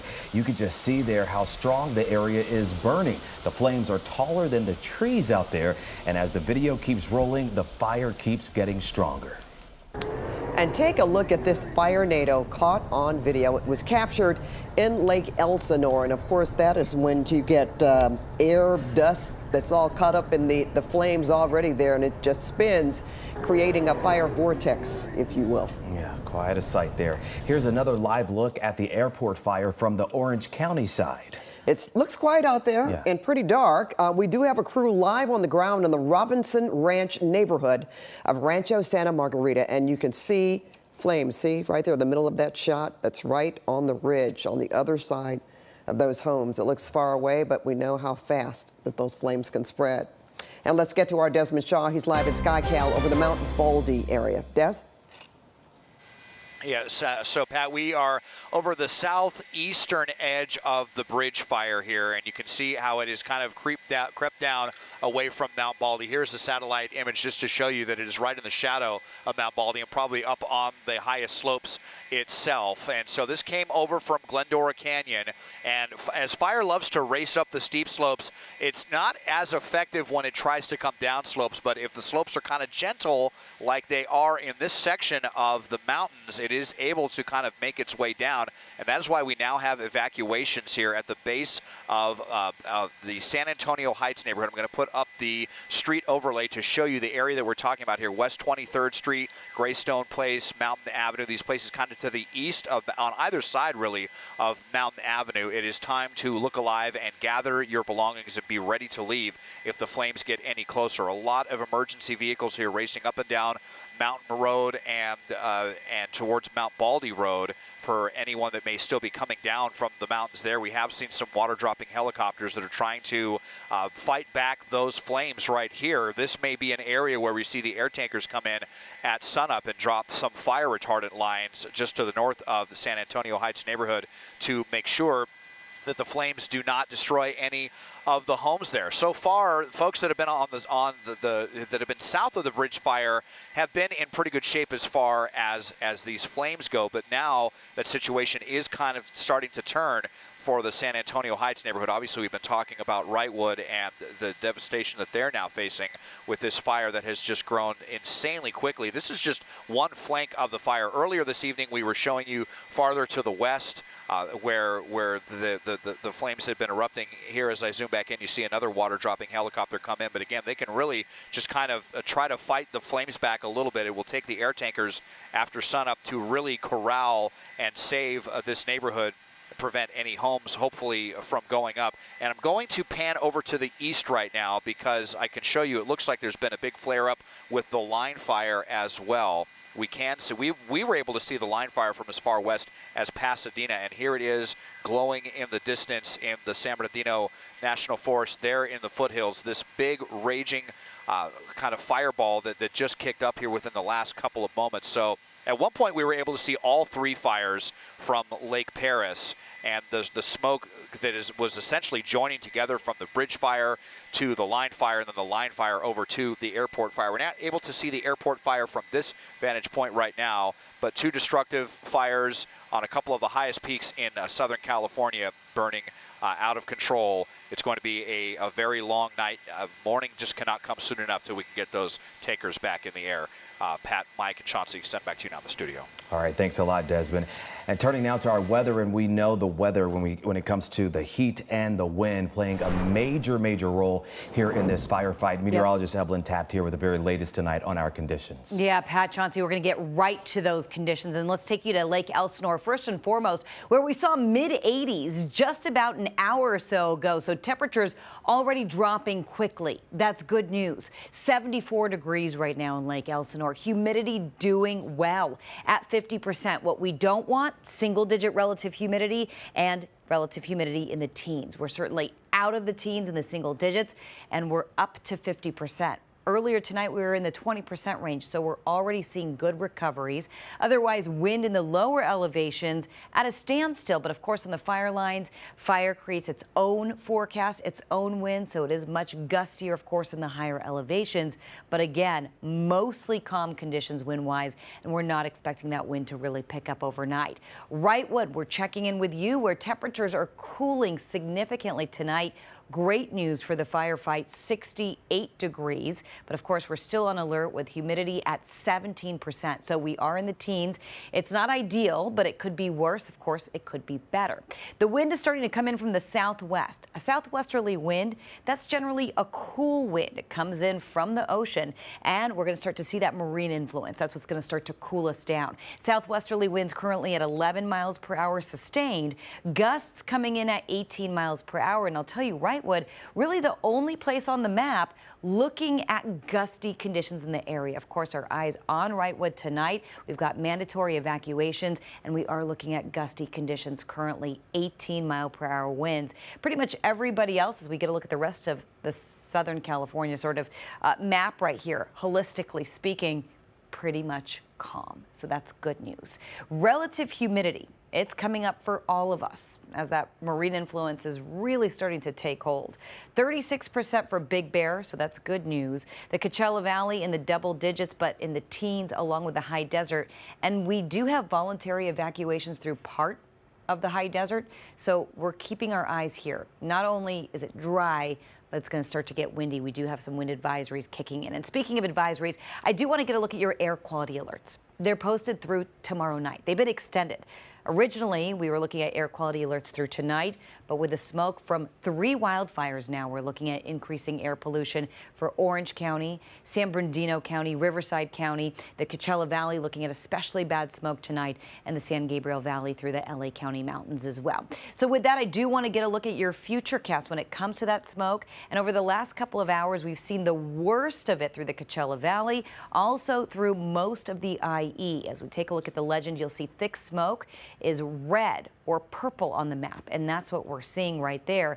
As we carry on through the night, we're going to continue to see the thickest smoke really through the IE and continuing through our desert communities as well. We do have red flag warnings in effect through Wednesday, so yes, critical fire weather stays with us. Even though temperatures will cool, we'll start to see wind pick up in the high desert, so we do have our eyes there Wednesday through Thursday at this point. Good news, temperatures a lot cooler tonight compared to this time last night. 15 degrees cooler, 20 degrees cooler. Big Bear a little warmer, but that is the exception. Overall, we are heading into a nice cooling trend, and that's great news as far as the firefight is concerned. Near to slightly below average temperatures for the next 7 days, and really we'll go out on a limb and say the next 7 to 10 days. You'll see temperatures warm tomorrow, but already cooler and continuing to cool over the next few days. There's also a slight chance of a shower. And I know that doesn't really show up right here. We're seeing sunshine in 80s, but if we see that, that's also wonderful news for the firefight. So we are holding out hope for a little bit of that rain, but certainly much cooler weather across all of Southern California. Pat, Chauncey, back to you. Evelyn, thank you. And now to the San Bernardino Mountains. Homes are burning in Running Springs tonight. And the western half of Big Bear Lake is evacuating, and that's where we find KCAL News reporter Nicole Comstock. Well, she's live in Running Springs with the very latest there. Nicole? Well, Pat and Chauncey, we are starting to get some gusty winds out here again tonight in Running Springs as we hear this disappointing news from the line fire that the sheriff says they have arrested someone for deliberately starting this fire 6 days ago all the way out in Highland. It is now making its way toward Big Bear Valley. And tonight, as we mentioned, winds pushing it to the north and to the east, bringing it right here to Running Springs, where it absolutely blasted uphill through this canyon earlier this evening. What you're looking at down there, those are the trunks of pine trees still smoldering tonight. Now, this entire area was scorched, but then the fire kept on moving to the east in its path. Unfortunately, we did lose a home here. If you take a look at this video of the firefight in action here, the home that was burned down was near Pinecone Drive and the 330 earlier this evening. Firefighters tried to make a stand in that neighborhood, but unfortunately could not save that one home. The line fire started Thursday in Highland. It's still quite a bit away from Big Bear Valley, but as you guys mentioned earlier, there are those mandatory evacuations for the western portion of Big Bear. The fire is now about 34,000 acres in size and 14% contained. A massive fire started, investigators say, by a man who they have arrested. They have named him as Justin Wayne Halstenberg, a 34-year-old resident of Norco. They say he's been charged with arson and he is in custody tonight. We don't know any other details about how exactly the fire was started, but they are saying they're looking for any information the public has about what happened at the time. 65,000 people now affected by this fire that was started, all those people under evacuation warnings or orders. Some of those people don't want to leave, but CAL FIRE says they should. Here's why. Really scary. We just packed up our cats about an hour ago, and only because we were told to. This place is owned and run by women, and there's three of us, 3 women that are left standing, and we're not, as you can see, we're not going anywhere. My advice for people that don't want to leave is to get off the mountain. Nothing is worth it. Your lives, your family's lives are not worth it. It's just smarter to leave, get off the mountain before it becomes an order. It's better to do it early. So unfortunately, we did lose that one home here in Running Springs. It doesn't sound like anyone was injured, like most of those people evacuated when they were supposed to evacuate and they were all safe. Firefighters did do a good job of protecting a lot of other property out here. There is fire retardant painted all over the town here, including lighting up this entire area off the 330 and the town. All of the little shops in town off this main strip, those are all looking good. They're all painted pink by the fire retardant, so that'll be a bit of a mess to clean up once people are able to move back into this area. But again, firefighters are expecting the wind to continue pushing into this area overnight. They're expecting more fire growth heading toward the Big Bear Valley area, but the temperatures are cooling off overnight. It's about 65 here now, so they think that will probably help them out just a bit. They do tell us that the fire unfortunately has also impacted some radio towers on Keller Peak, including the Keller Peak Fire Lookout, which is apparently the oldest continuous serving fire lookout in the entire San Bernardino National Forest. Lots of people online commenting about how sad it is to lose a piece of local history like this. And the governor has also declared this a state of emergency out here because of this fire days ago now, which means the National Guard has been out here now for a day, helping them with bringing extra air resources out here, extra boots on the ground. The sheriff also very adamant about the fact that they will not allow any looting to happen out here. They say they have undercover deputies out here making sure they don't see anything like that. We'll send it back to you in the studio. All right, Nicole, thank you. Right now, we have a bridge fire evacuee on the phone, Jennifer Boutros. Now, Jennifer, you live in Wrightwood, and we understand you had a friend who had been evacuated from Lake Arrowhead just a few days ago. She was staying with you, and now you are both evacuated. I'm just going to say, well, I guess the good news is you're not alone, both of you, but tell us what happened. So my friend was evacuated from the line fire. She is currently under evacuation warning, but the smoke was too bad for her and her pets to stay in their home. They left, came over to my house a couple of days ago, and we felt okay. I had called into the Wrightwood Fire Department asking about the bridge fire. It was only under 5,000 acres, and nobody seemed concerned.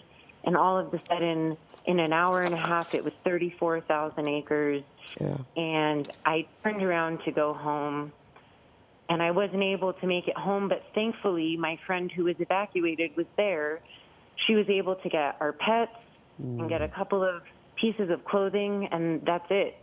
We're down the hill here over in Yucaipa, and we're hopefully not going to be evacuated from Yucaipa because the fire is coming down from Forest Falls as well. Got you. And tell us about the conditions. You said you were not able to go back home, and when your friend left the home after getting the pets and whatever she could gather, what were the conditions like at that point? So I did make it up the 138.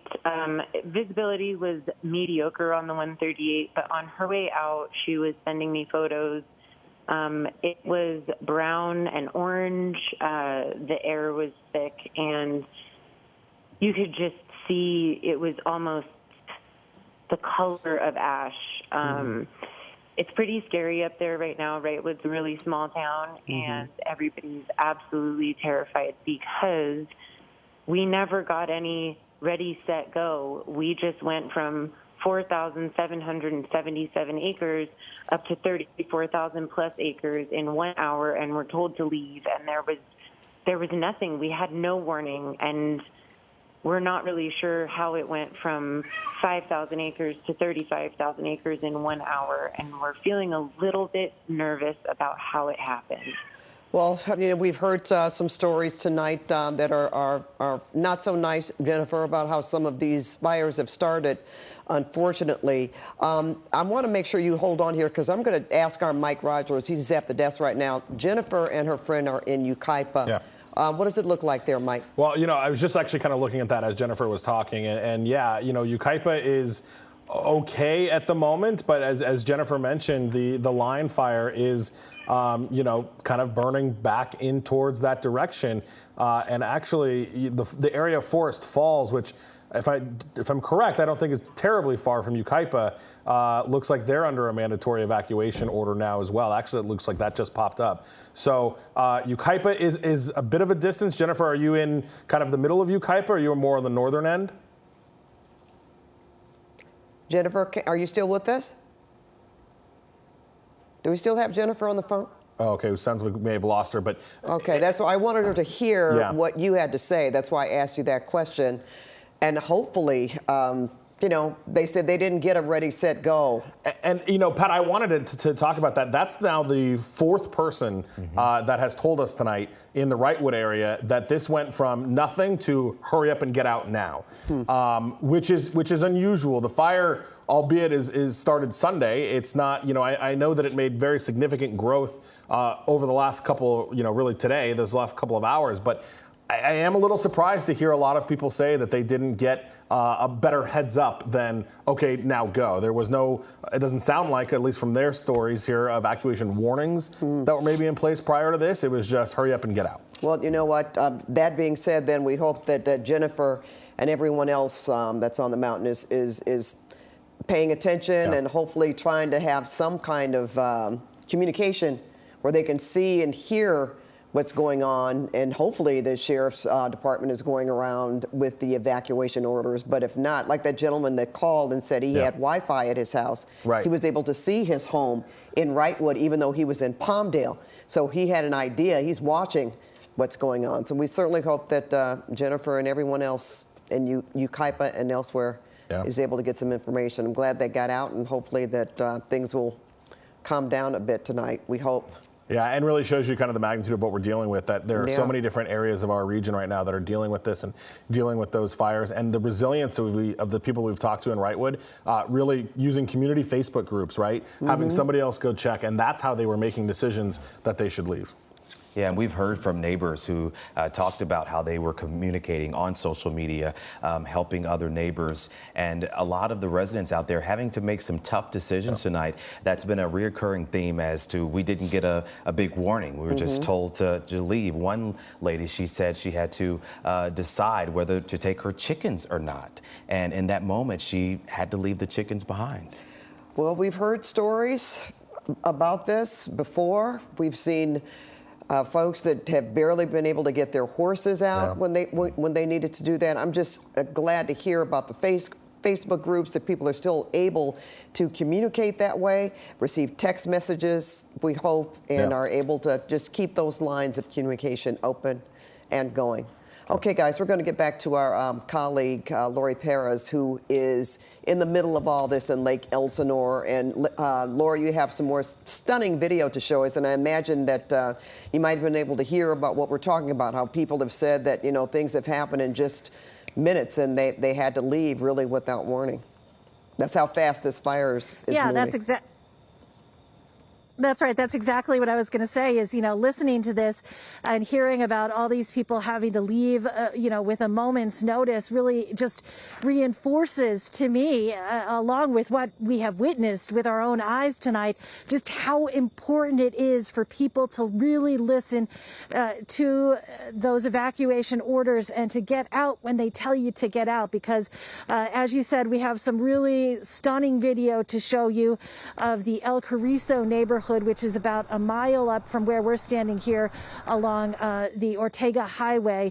And if we could show you that video right now, it might be difficult to see. It was certainly difficult for us to watch with our own eyes. Again, it's El Carrizo Street. It is gone. House after house for as far as we could see. We walked by shells of homes and cars and gardens and playscapes and toys, littered, barbecues, everything that you can imagine, all evidence of a community now burned to the ground. It was like a movie, we said to each other. It was hard to tell how many homes were gone. I mean, really, as far as we could see, as far as we were walking, all the houses were gone. Back here live, all along the sides of this highway, flames are flaring up and persisting, keeping firefighters busy. The airport fire started on Monday and exploded today to more than 19,000 acres. There goes another fire truck. We do know that more than 110 engines are assigned, along with more than 500 firefighters. The governor has declared a state of emergency, or is now declaring a state of emergency, which will certainly help in their response, opening more tools up for them, financial and otherwise. Firefighters remain here, stationed along the Ortega highway, and you might be able to hear, here comes some air support that is doing, if not water dropping. We've also been seeing them do some surveillance, just trying to keep an eye on where this massive fire it is. But it is all around us on the mountains, all around us. We have watched as it's grown from when we got here. It was really just kind of confined to one side of the highway, and then it jumped the highway, and then it just swept across the terrain, really overtaking everything all around us. This is as close, Pat and Chauncey, to the front lines as I can say that I have been in a wildfire. We have stayed safe. We've been paying attention and talking, communicating with the firefighters here, making sure that we were safe. But we've been able to get a really remarkable point of view in terms of seeing how they responded and how this fire really moves. It has been so unpredictable. It has been so quick, and really just something to see tonight. Guys, back to you. You know what, Kim, ask you a question before we go to Evelyn, Lori, just in terms of when or what it feels like out there tonight, because we know that has a lot to do, or that can have a lot to do with these, in fighting fires. A lot has to do with our weather. What are you experiencing? Yeah, you know, I was listening to Evelyn earlier talking about how hot it was, and I was like, she's so right. I mean, it had to be almost 90 degrees for most of the night while we were here. I mean, really sweltering along with all this equipment that we have on, but so uncomfortable, and I'm sure that was fueling the fire and allowing it to continue to grow. We were hoping, along with the firefighters, that once the temperatures dropped, that would really help them to get control. I will tell you, in the last hour or so, we have felt a significant drop in the temperatures, and maybe that's helping. I don't know. We really haven't seen it around here at this point yet, but hopefully that will help them as this fight continues.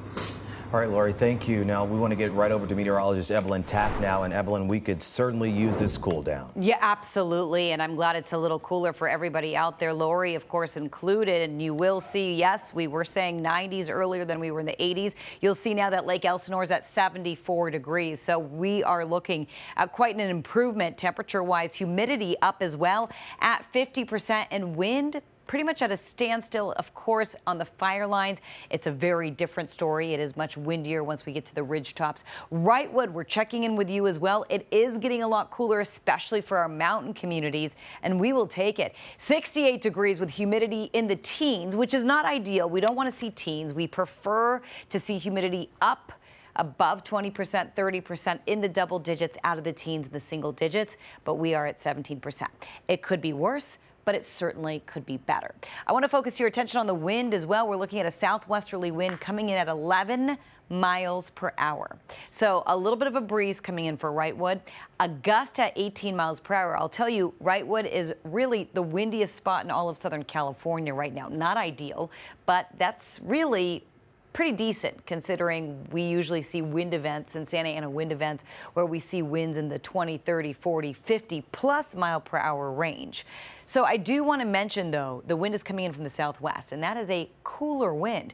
That's actually generated from the ocean. We call it a southerly surge. It brings in the fog. It brings in the cooler marine air. And that's what's going to cool us down from the mountains all the way to the coast over the coming days. I do want to show you Wrightwood is really the only spot that's registering as far as wind gusts are concerned. Pretty much everybody else relatively calm. Speaking of relative humidity is up quite a bit from earlier tonight.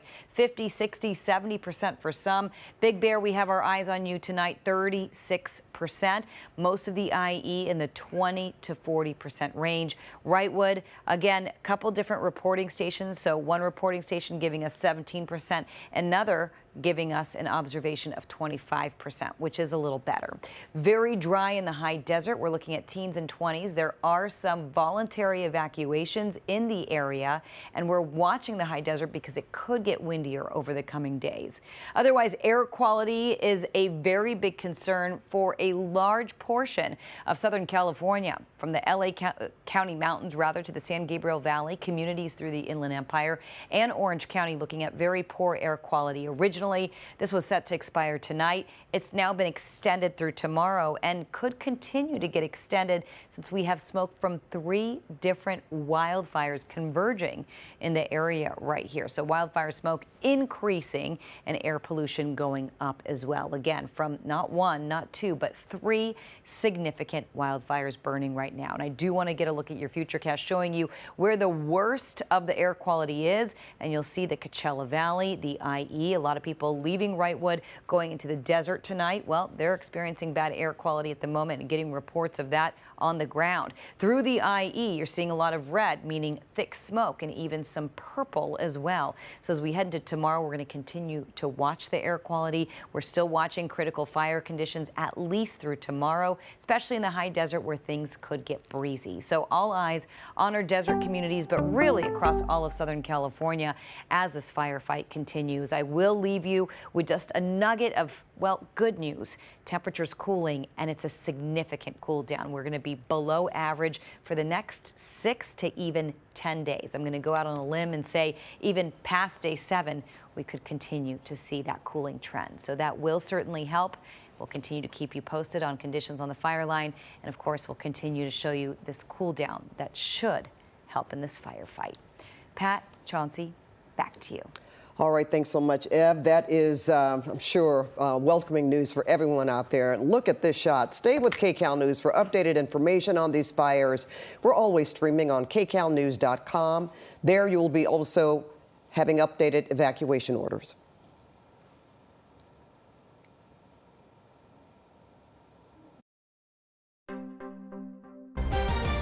And we have breaking news at 11.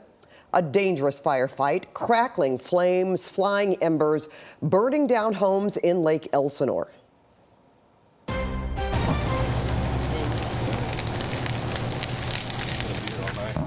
Homes and cars destroyed by ferocious flames and a firenado caught on video. This as the airport fire rages through Lake Elsinore.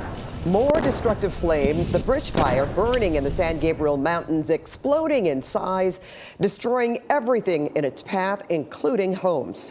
And look at this, more destructive flames. Another home burns to the ground as the line fire rages through San Bernardino County. And all new tonight, an arrest has been made in this fire. Good evening, everyone, and thanks for joining us. I'm Pat Harvey. And I'm Chauncey Glover. This is KCAL News at 11. We're also on at CBS Los Angeles Channel 2. And if you're just joining us, we have been tracking 3 major fires burning across SoCal. We have live team coverage for you tonight. We're covering all the fires, which have all exploded in size, burning through homes and forcing many more people to flee. And one of the most shocking fires is the bridge fire. It's burning in the San Gabriel Mountains. It has destroyed homes in Wrightwood. Let's get right to Mike Rogers at the desk. Mike, you have been tracking this dangerous and destructive fire. What's the latest? Yeah, Pat and Chauncey, this is live pictures now from the bridge fire. This is video from earlier where you see the homes burning, structures burning, a really intense inferno. This fire has exploded in size up to 34,000 acres. Mandatory evacuations in place now for the town of Wrightwood. People have been, as we've been telling you, people have been evacuating all day. I want to show you a piece of video here from when those people got that evacuation orders earlier.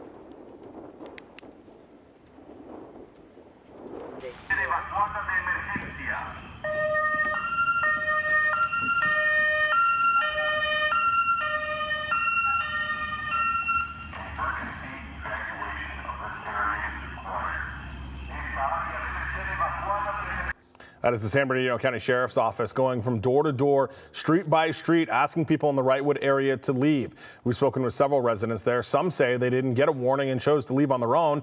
Others telling us they got an alert on their phone which told them to leave. Now, the town of Wrightwood is small. It's a tourism-driven community. And unfortunately, tonight we have seen images of the ski resort up there burning. We were able to talk to one resident who runs a short-term rental property, a small hotel up in that area, who said this is just devastating for the community.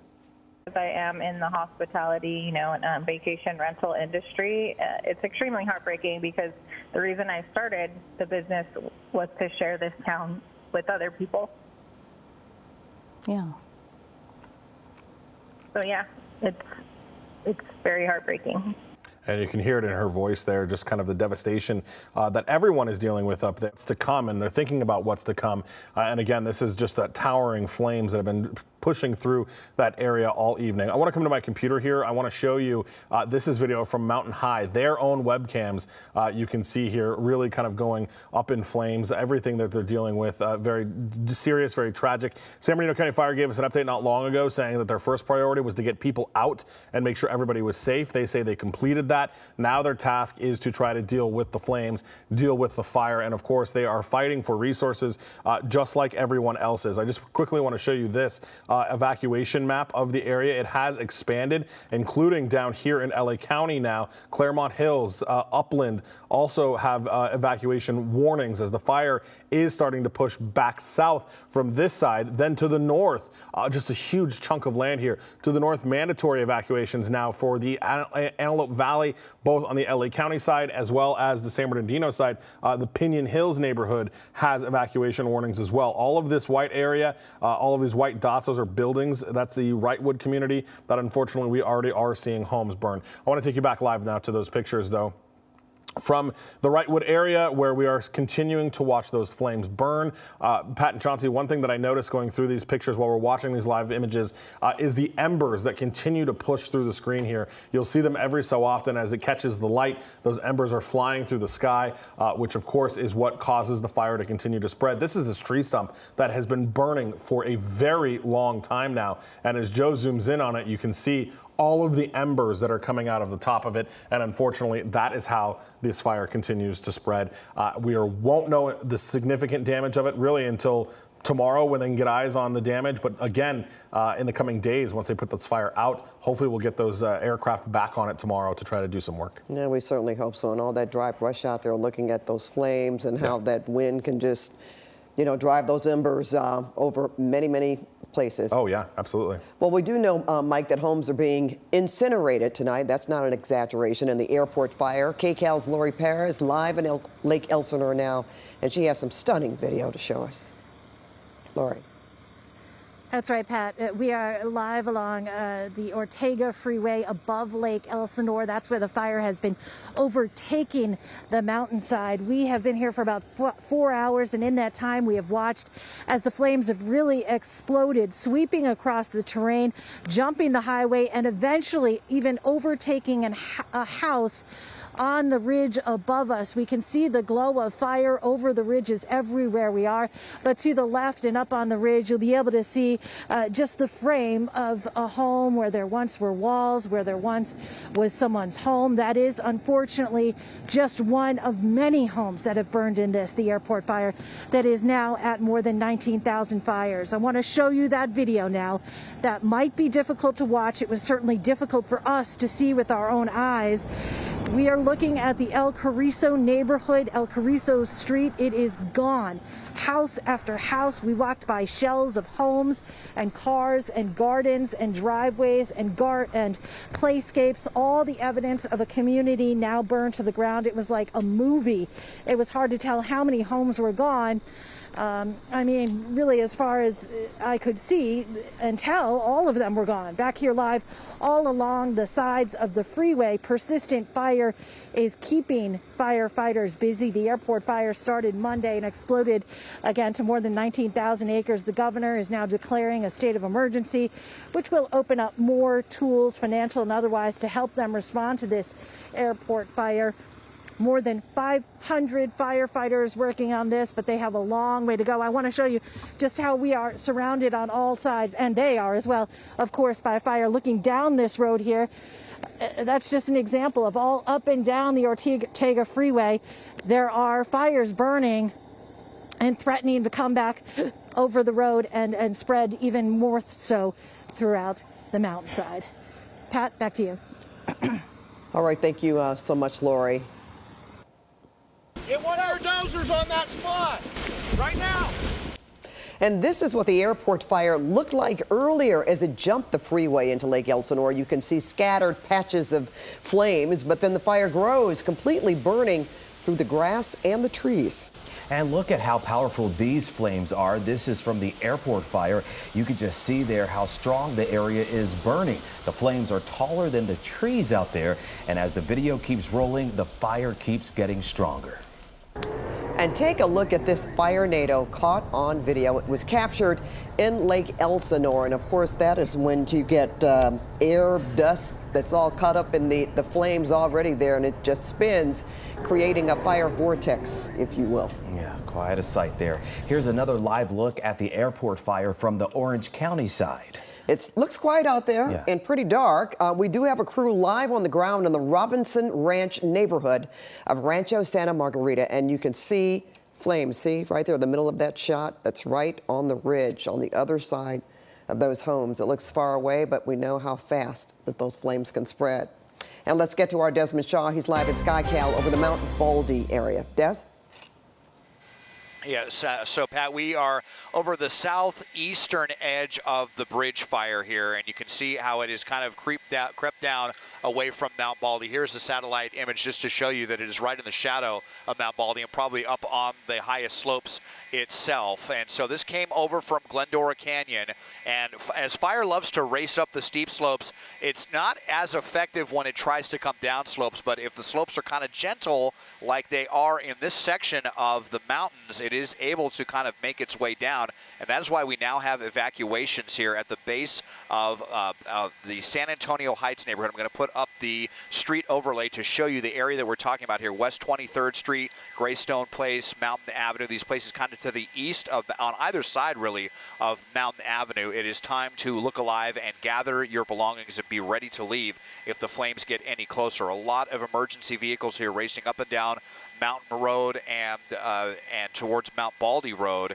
for anyone that may still be coming down from the mountains there. We have seen some water dropping helicopters that are trying to fight back those flames right here. This may be an area where we see the air tankers come in at sunup and drop some fire retardant lines just to the north of the San Antonio Heights neighborhood to make sure that the flames do not destroy any of the homes there. So far, folks that have been that have been south of the bridge fire have been in pretty good shape as far as these flames go. But now that situation is kind of starting to turn for the San Antonio Heights neighborhood. Obviously, we've been talking about Wrightwood and the devastation that they're now facing with this fire that has just grown insanely quickly. This is just one flank of the fire. Earlier this evening, we were showing you farther to the west where the flames had been erupting. Here, as I zoom back in, you see another water dropping helicopter come in. But again, they can really just kind of try to fight the flames back a little bit. It will take the air tankers after sunup to really corral and save this neighborhood, prevent any homes hopefully from going up. And I'm going to pan over to the east right now because I can show you it looks like there's been a big flare up with the line fire as well. We can see, we were able to see the line fire from as far west as Pasadena, and here it is glowing in the distance in the San Bernardino National Forest there in the foothills. This big raging kind of fireball that just kicked up here within the last couple of moments. So at one point we were able to see all three fires from Lake Paris, and the smoke that was essentially joining together from the bridge fire to the line fire and then the line fire over to the airport fire. We're not able to see the airport fire from this vantage point right now, but two destructive fires on a couple of the highest peaks in Southern California burning out of control. It's going to be a very long night. Morning just cannot come soon enough till we can get those tankers back in the air. Pat, Mike, and Chauncey, send back to you now in the studio. All right, thanks a lot, Desmond.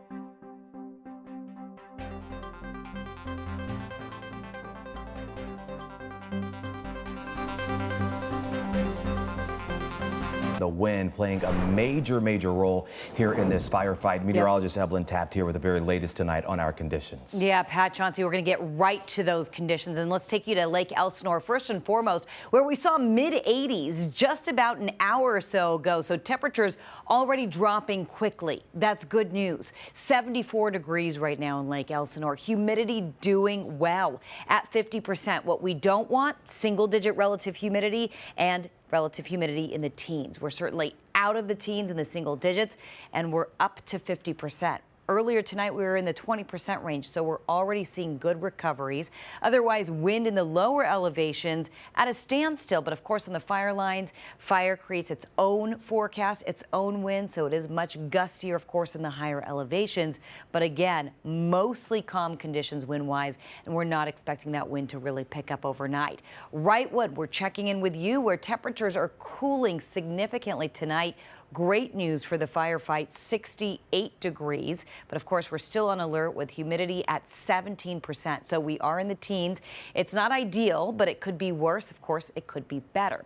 The wind is starting to come in from the southwest. A southwesterly wind, that's generally a cool wind. It comes in from the ocean, and we're going to start to see that marine influence. That's what's going to start to cool us down. Southwesterly winds currently at 11 miles per hour sustained.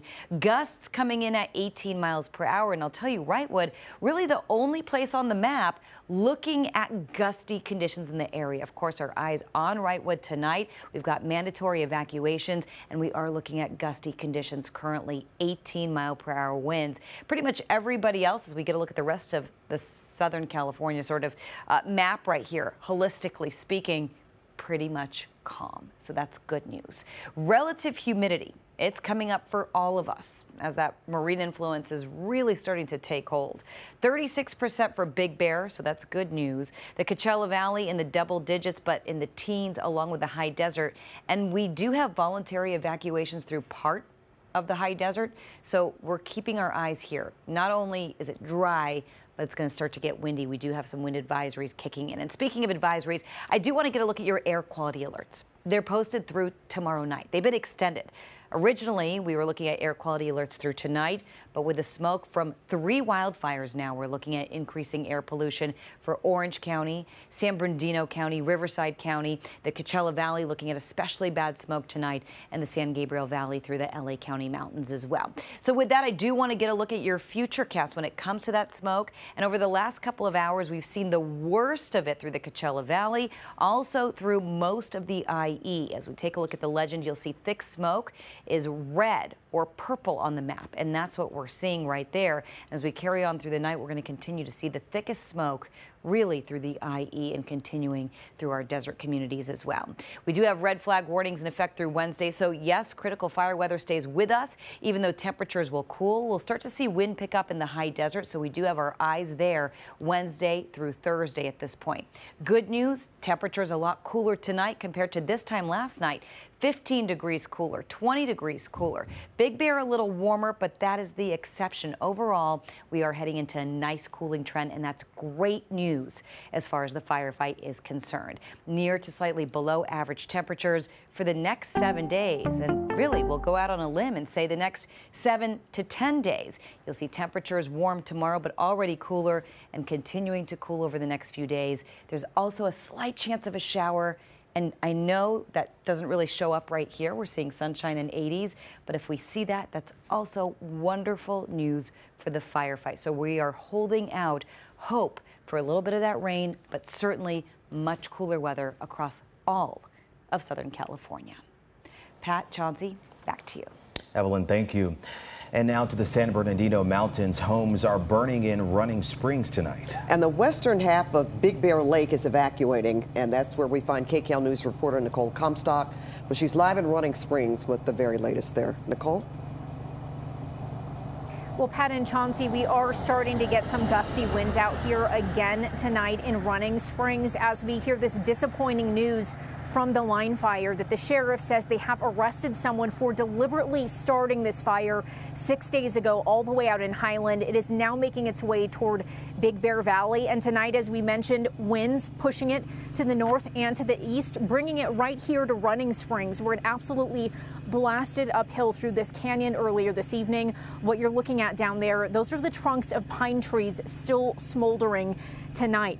Now, this entire area was scorched, but then the fire kept on moving to the east in its path. Unfortunately, we did lose a home here. If you take a look at this video of the firefight in action here, the home that was burned down was near Pinecone Drive and the 330 earlier this evening. Firefighters tried to make a stand in that neighborhood, but unfortunately could not save that one home. The line fire started Thursday in Highland. It's still quite a bit away from Big Bear Valley, but as you guys mentioned earlier, there are those mandatory evacuations for the western portion of Big Bear. The fire is now about 34,000 acres in size and 14% contained. A massive fire started, investigators say, by a man who they have arrested. They have named him as Justin Wayne Halstenberg, a 34-year-old resident of Norco. They say he's been charged with arson and he is in custody tonight. We don't know any other details about how exactly the fire was started, but they are saying they're looking for any information the public has about what happened at the time. 65,000 people now affected by this fire that was started, all those people under evacuation warnings or orders. Some of those people don't want to leave, but CAL FIRE says they should. Here's why. Really scary. We just packed up our cats about an hour ago, and only because we were told to. This place is owned and run by women, and there's three of us, three women that are left standing, and we're not, as you can see, we're not going anywhere. My advice for people that don't want to leave is to get off the mountain. Nothing is worth it. Your lives, your family's lives are not worth it. It's just smarter to leave, get off the mountain before it becomes an order. It's better to do it early. So unfortunately, we did lose that one home here in Running Springs. It doesn't sound like anyone was injured, like most of those people evacuated when they were supposed to evacuate and they were all safe. Firefighters did do a good job of protecting a lot of other property out here. There is fire retardant painted all over the town here, including lighting up this entire area off the 330 and the town. All of the little shops in town off this main strip, those are all looking good.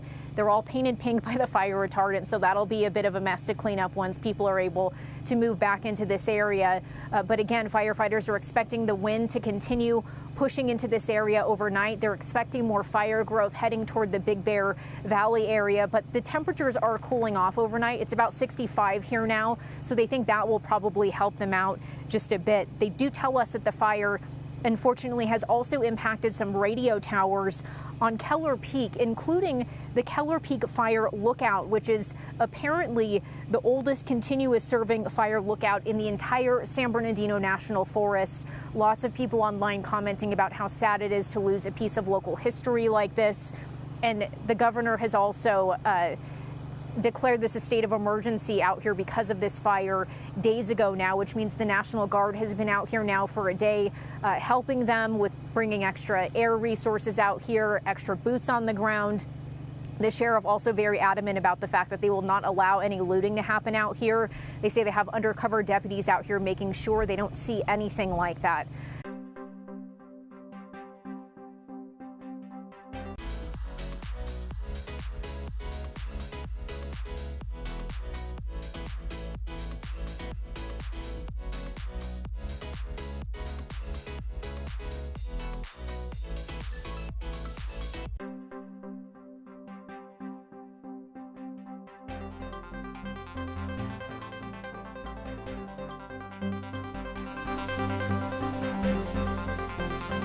And you're right, it can't get any meaner than Snowballs at Santa. Right. Come on. Well, the Upland High School football team is one of the top programs in the IE. And Jimmy Hill joins us now with more on the Scots.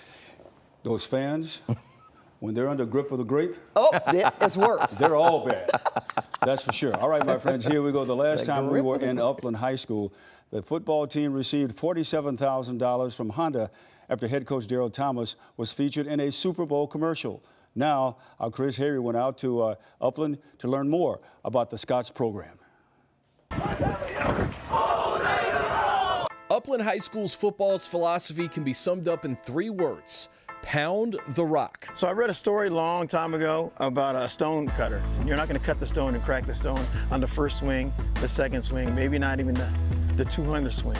But don't give up, just keep pounding and pounding at the rock, and eventually that rock is going to crack. That's how we do it in the weight room. That's how we approach our game. Just keep pounding away at the rock. Even if things are going crazy, things are happening, hey, PTR. Teaches you how to grow, how to become a better man, not only in football, but in life, and teaches you better life skills, how to work hard.